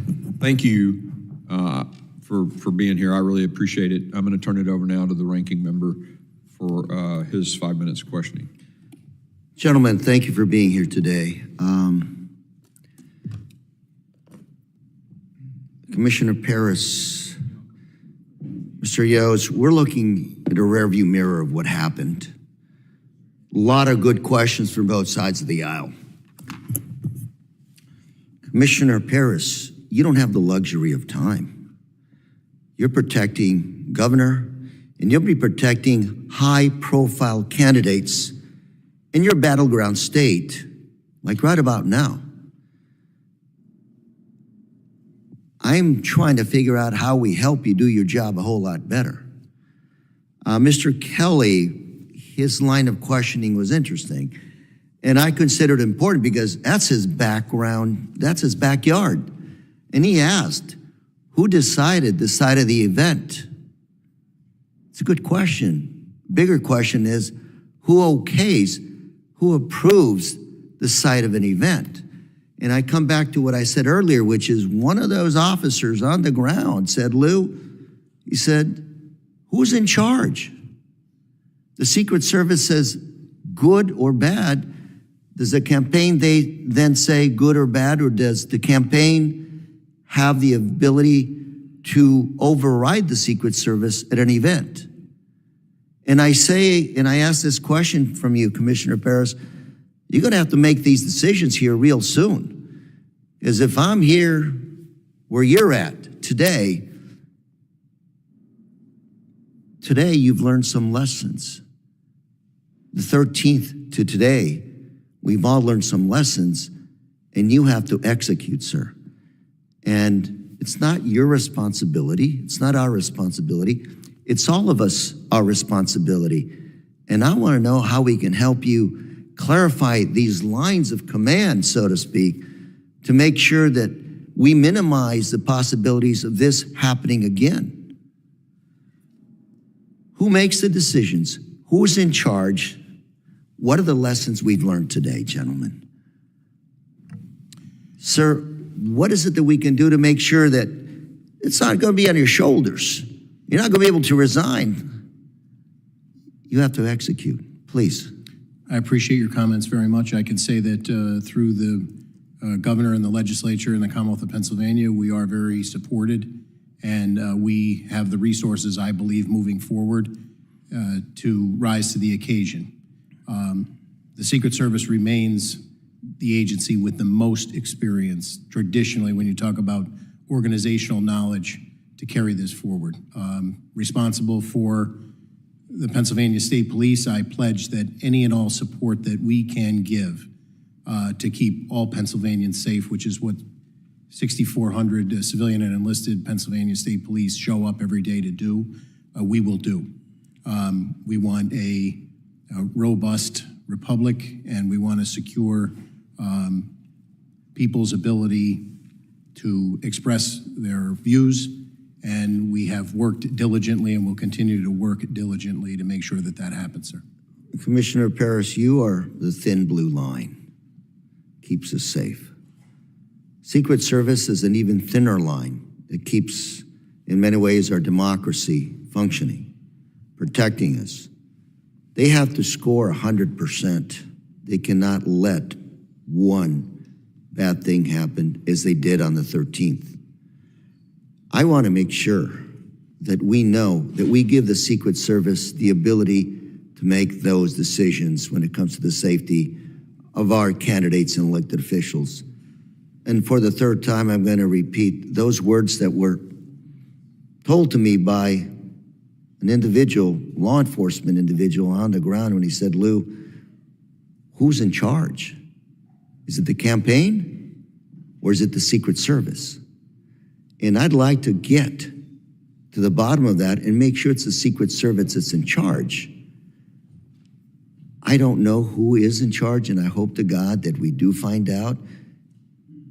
And I hope it's a Secret Service, and if it is a Secret Service, that reaffirm that they are in charge, because the buck stops somewhere, and it's got to be here. This committee, the government, with us in Congress. Gentlemen, thank you very much. And Mr. Chairman, I yield. Gentleman yields back. I now recognize myself for 5 minutes of questioning. Colonel Paris and Mr. Yos, I appreciate your patience in being and continuing through this questioning. And I would submit that I think your candor, Colonel Paris, has been very refreshing, and it paints a clear contrast from what was the testimony of the director of the Secret Service yesterday, who's now resigned. But her resignation doesn't resolve a thing. And in fact, the criminal investigation that your department is undertaking, that presumably Butler authorities may be involved in, FBI is undertaking, those don't really resolve anything. They affix criminal liability of someone who's presumably, if they acted alone, is dead. What is the most important issue is we have a national security crisis. We have right now, the only person who's been inactivated, as I understand it, is the sharpshooter who took the perp out. The people who made what appear to be unbelievably horrendous decisions. You can't even imagine. It boggles the mind, the decisions that were made. They're still in place. And we have multiple protectees moving around the country every day. And those same people, I don't even know if they've changed anything about what they're doing. Presumably you would think so, but we don't know that. So I think we need to learn as much as possible from you. I will say as a note of departure, I don't think, from what I've heard, you've made pretty clear the Pennsylvania State Police didn't do anything wrong. I don't know whether Butler County ESU might have done something wrong, so let me bear into that. Okay, all right. But it's clear to me as a bell that Secret Service, and that's everyone's characterized it as a colossal failure because it's obvious to everyone concerned that that's the case. The two who were, I'm going to get one thing I understand transpired while I was absent from the hearing for a bit. Do I understand that the two Butler ESU officers who one hoisted the other to the roof line where the crooks turned and leveled the rifle at him, those were two different ESU officers than the ones that originally spotted crooks from the second floor. Is that correct? So just to be clear, my understanding is the two officers that responded and one hoisted up the second one were not part of Butler ESU. They were two separate municipal officers who were tasked with a different responsibility. I would speculate as an example to say a traffic post or a Understood. and they responded. I don't know, again, the specifics as to how they were alerted, but just to be clear, they were two separate. Yes, sir. Okay. The ESU, the Butler ESU officers who spotted Crooks, do I understand correctly? They spotted him from the second floor of the AGR building. That is my understanding, yes, sir. Okay. Were they posted there in order to maintain overwatch on the roof, or were they generally assigned roving responsibility to be in the vicinity of that building? I can't answer that, and I would defer to the Secret Service as to what the communication was and the assignment given. Put that picture of the building up. I see, because I asked for it. I don't even know if I'll fit it in at this point. So that's, you see, so the Crooks was on the building directly facing the camera here, and you see the window open to the left. That's the second story of the AGR building where those ESU officers spotted Crooks, correct? That's my understanding. Okay. Did they advise their senior, their command, that they were departing that location to look for Crooks? Do you know that? I do not know, sir. Why did they stay away from that position for so long? If I understand correctly, the picture of Crooks was texted about 20, 25 minutes ahead of the shooting. Is that correct, first of all? Could you ask me that one more time, sir? I just want to make sure, because this was the picture of Crooks that they took. Did they take that picture and send it to to their command about 20, 25 minutes before the shooting? What I want to be specific about is when the PSP member in the command post received it, and I believe that's in the vicinity of 20 to 25 minutes, with the caveat prior put on the record about a series of events, not a timeline minute by minute. So you don't know whether they... I don't specifically know. I believe the pictures of Crooks were taken at some point before that, when he was identified as being suspicious based on my prior testimony from the briefings that I had, because he was... Okay, I get it. At least we've got a fairly long numbers of minutes, 10, 15, 20 minutes. Why did they not return to that post? Do you know that? I do not know, sir.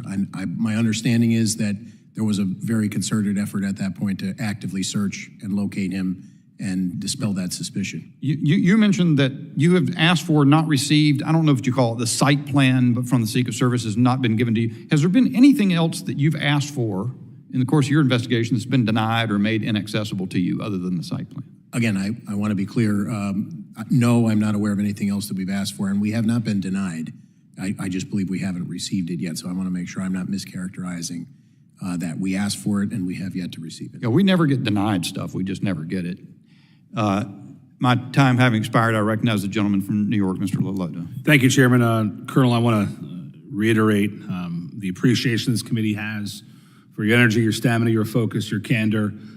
It's regrettable that some of our federal colleagues are not at the table with you today. We would have liked to extract for them some of the facts from 10 days ago. My colleagues from both sides of the aisle, I think, asked good, fair questions of you, and you gave good, fair, accurate responses to them that helps us understand July 13th a little more. It was only 10 days ago, and we're probably only in the infancy of that investigation of our oversight responsibilities, but you've provided us a lot. I want to use the remainder of my time to look forward. There's going to be a lot of conjecture about what happened, who's at fault, but putting that aside, we've talked about flaws that happened on July 13th, be it tactical flaws about communication, strategic ones like lack of drones, administrative ones like command and control and who has what authority, what are the rules of engagement. So I wanted to ask you, Colonel, and it's been said, Pennsylvania is going to have a number of more rallies, appearances, where the public is going to interact with presidential candidates from both sides of the aisle. What are you going to do? How are you going to assert yourself in your leadership role to reduce the likelihood of an incident like this, specifically with respect to tactics? We understand that radio communications were a weakness. Do you have a perspective on looking forward, how you might command your officers in a different manner to ensure that from a tactical perspective, specifically with communications, these events are held differently in the future, sir? So yes, I will start with referring to the testimony of Congressman Luttrell about reinforcing and reiterating to try and mitigate any potential complacency. The Pennsylvania State Police maintains the Pennsylvania Criminal Intelligence Center. We're always trying to lean forward and glean as much criminal intelligence as we can, not only generated within the ranks of the Pennsylvania State Police, but our local partners, our county partners, and then through task force collaborations that we have with multiple federal agencies. I can tell you that we will not back away from the Secret Service. We will lean forward to support them, and all of the resources of the Pennsylvania State Police will be brought to bear to keep Pennsylvanians and those visiting the Commonwealth safe. Have you considered communications specifically? Different radios, training on those radios, other communications devices, be it digital or voice or whatever. Have you considered prospectively either acquiring new technology, implementing new training, or otherwise developing tactics that allow not only state and local to communicate better with each other, but also that communication to be shared more effectively with your federal partners? I would say in the short term, coming up to the election, where there's an extreme temporal component there that would make that difficult. Maintaining critical communications during any operation, be it an investigation of a traffic crash or a major investigation, a Cavalcante manhunt, an Eric Freen manhunt, a 95 bridge disaster, a derailment of a train on the border with Pennsylvania, a 6-hour running gun battle in Juniata County. We're always looking to get better, and communications that we maintain are a critical part of that. So I can commit that we will try to get better. If there is something that these future endeavors, which we've committed at the top of the testimony to be a part of, proves that we can be better, we're always looking every day to get better. I know that members are allowed to, through the appropriations process, advocate for more resources to come to their state and local their state and local law enforcement partners for things like communications devices. I know that I've been able to lean into that process here, and I would sure that Mr. Kelly and others from the Pennsylvania delegation would endeavor to use federal funds to help augment your ability to increase your ability to communicate among each other and also with federal partners. I want to move to strategy, thinking a little more outside the bubble in the days and weeks leading up to an event. Colonel, do you have a sense on prospectively technology that you use, like drones, other decisions you might make, like stationing somebody on a nearby high vantage point like a water tower? You've heard some feedback from some informed members here today. Are those things helpful for you to plan moving forward to seize opportunities, both technological and physical, for events moving forward? Short answer is yes. Our undercover assets and the surveillance and intelligence gathering is something we rely on heavily. We do have some drone capabilities that we're always looking to augment, but they're a phenomenal tool, and certainly their use will only expand into the future, probably long after my career and somebody who comes well after. But we're always looking to lean forward and do the job better, sir. And I think what I heard, Colonel, from the totality of the interactions today was administrative issues related to command and control, rules of engagement, who thought they had what authority, who thought they had to call somebody to do something. Colonel, do we have your commitment that you'll lean as far forward as possible and essentially command my negation, that you'll do everything that was within your power until you're told to stop to ensure the safety of presidential candidates? Yes, sir. Thank you, Chairman. I yield. Gentleman yields back, and Chairman Green's going to return momentarily, so I want to keep the hearing going pending his return. And I've got a few more questions, and so I will call a third round of questioning. And let me then recognize myself for 5 minutes. Colonel Paris, did you say? I think I heard you say in the course of the hearing that you believe Mr. Crooks fired 8 shots and that 8 shell casings were recovered. Did I hear that? Yes. Okay. Were they all recovered in the vicinity of his body? I'm told that they were. When the information, let's see, the information concerning having identified Crooks as a suspicious figure was relayed, and the text message was sent to the Secret Service Command Center. PSP was present, I understand. Is that correct? The PSP member who received those from Butler ESU? That's what I want to clarify first. Was it a PSP member who received that text? So I can comment that it was a PSP member who received that from Butler ESU. And passed it and then advised Secret Service? Immediately advised Secret Service and then passed it at their direction to a telephone number, texted the information to a telephone number. That's what I was briefed. That was given by the Secret Service representative. Did the Secret Service representative indicate to whom that connected? Who was being sent the information via that number? I do not know. Our understanding was from an interview that we conducted that it was some sort of tactical asset of the Secret Service. Was there any comment or discussion in the command center about the advisability of keeping the president off the stage until the matter was resolved, either at that moment or later? I do not know, and I would only underscore what I said before, the distinction between suspicion versus a threat. At that point, I think concerning, but it was still, the perspective at the time was suspicious and not yet a threat. How did, so the information was relayed from ESU officers to a PSP officer. Do I understand that correct? Yes. Did ESU have command officers in the command center? That was asked earlier, and like I said, I received a briefing that my understanding was that there were Butler County representatives in the command post, but I cannot definitively tell you from any briefings that I've had who and when they were there. Do you have any insight why the Butler ESU officers transmitted that information to a PSP representative rather than to a Butler ESU representative in the command center?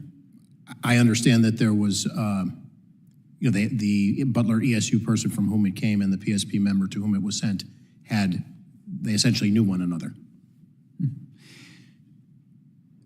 Was there any mechanism in place to monitor the location presence of the ESU officers who were at the second floor window and departed from there to go look for crooks? Was that any kind of communication ongoing in the command center with that about that? I don't know. Right. Is that a regular practice in PSP operations to have someone monitoring the location, presence, posting, absence from posts of members of your force?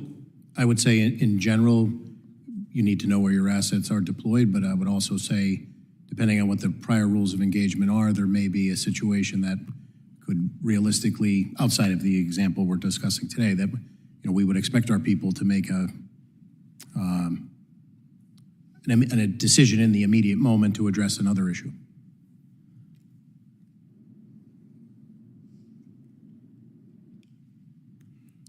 All right, I yield back and recognize the gentleman from California, Mr. Correa, for 5 minutes. Thank you, Mr. Chairman. Again, gentlemen, thank you for being here.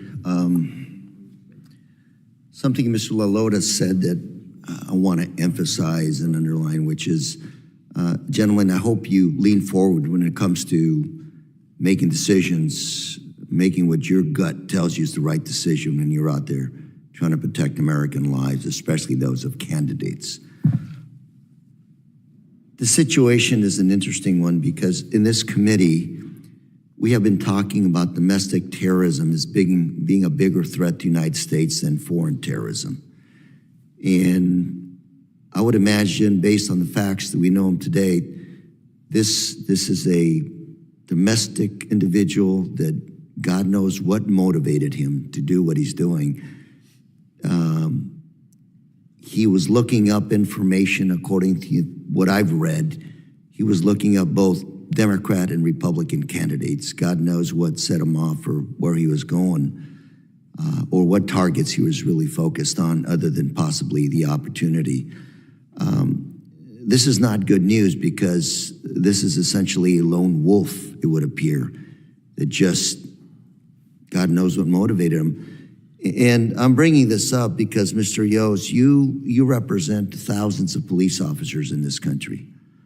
A lot of them doing the job to the best of their abilities. And yet these are challenges that are very hard to take on. How do you, based on what your officers say out there, what is it that we can do to make your job better? What is it that we can do to begin to get a grip on these lone wolf attacks that are domestically motivated and grown? Well, sir, I'm not too sure I have an easy answer for you on that one. I will tell you that we live in extraordinary times right now where we've gone from talking to people to talking at people. And I think what you see over a period of time, this is eroded to a part where I think through social media or whatever events, we built a community around our own belief systems, and I think that in some ways is what empowers some people who act out on things. We may never understand why some people take the actions they do. I think we're just in some extraordinary times with so much hate in our country, and that's across the board. As a law enforcement officer, we went through that period of time of the dehumanization of law enforcement. It certainly took a toll on us as a profession. I'll give you some examples of how dangerous it is to be a police officer right now. Last year, there were 378 officers that were shot in the line of duty. 60 died. And the number of ambush attacks on law enforcement officers were over 100.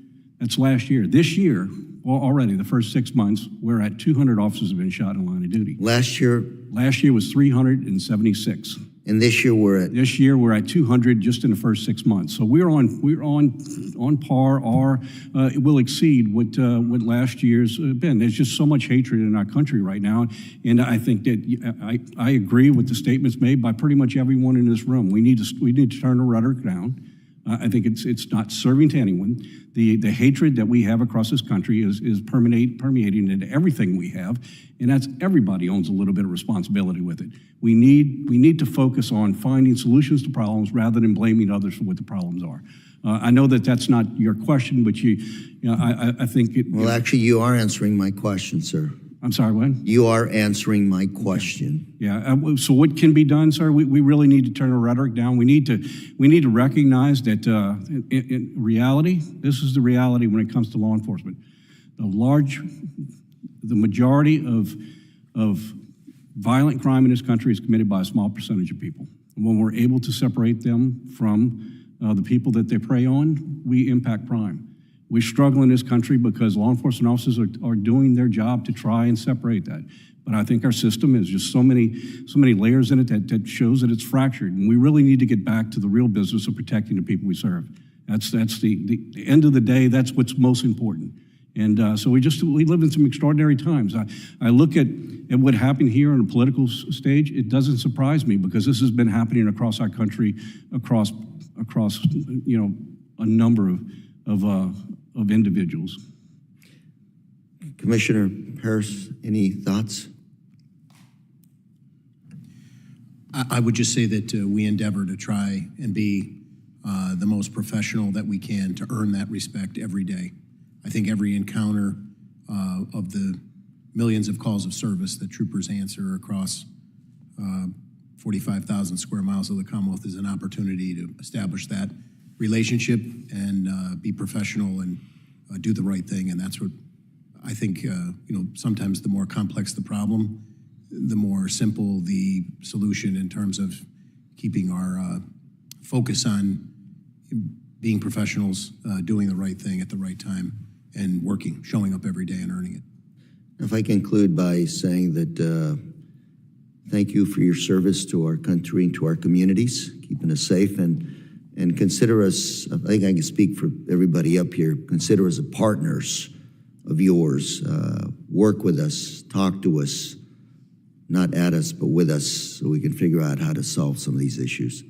Thank you very much, Mr. Chairman. My time is up. Gentleman yields back, and all time having expired in the second round of questioning, I would yield to the ranking member for a closing statement if you have one, sir. Thank you, Mr. Chairman, and I do. And again, to repeat myself, thanks our witnesses for being here today. And I want to thank our chairman for calling this most important hearing. July 13th was a tragedy. Can't let it happen again. And that's why we're here today, oversight to get the facts. And I believe that we have started getting some facts. A whole lot more work to be done, but we're going in that direction. We do have a lot of questions for the Secret Service, for local law enforcement. And as Mr. Ivey said, the locals didn't get a lot of notice when it came to this campaign event for a presidential candidate. We need to do better. The American public is relying on us to get some answers. They want to make sure that we're doing the best we can to guard our democracy by guarding our candidates to office.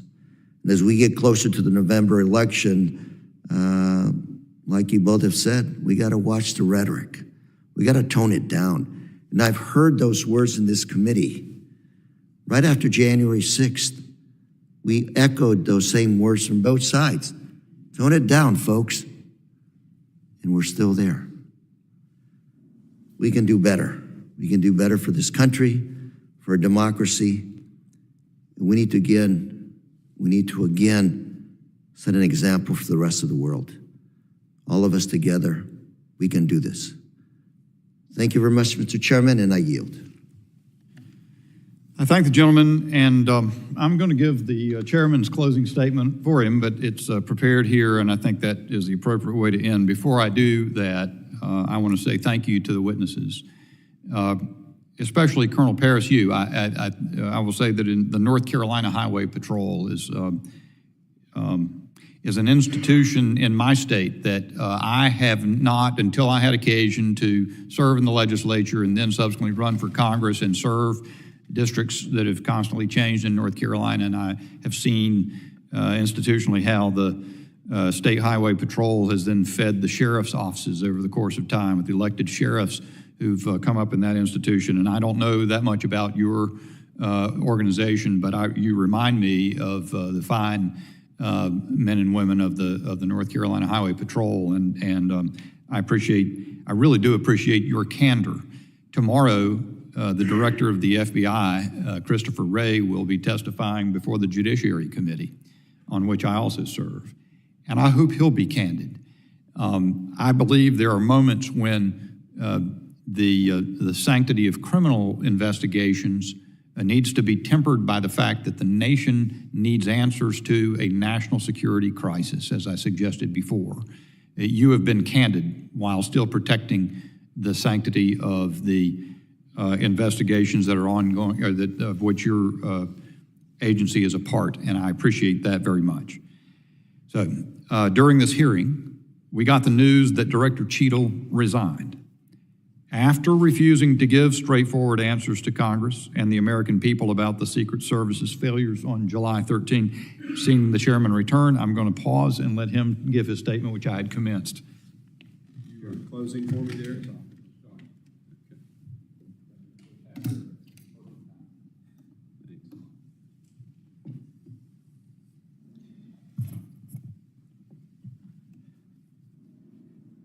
However necessary as it was, Director Cheadle's indisputably overdue resignation is only the first step on the path to accountability and reform.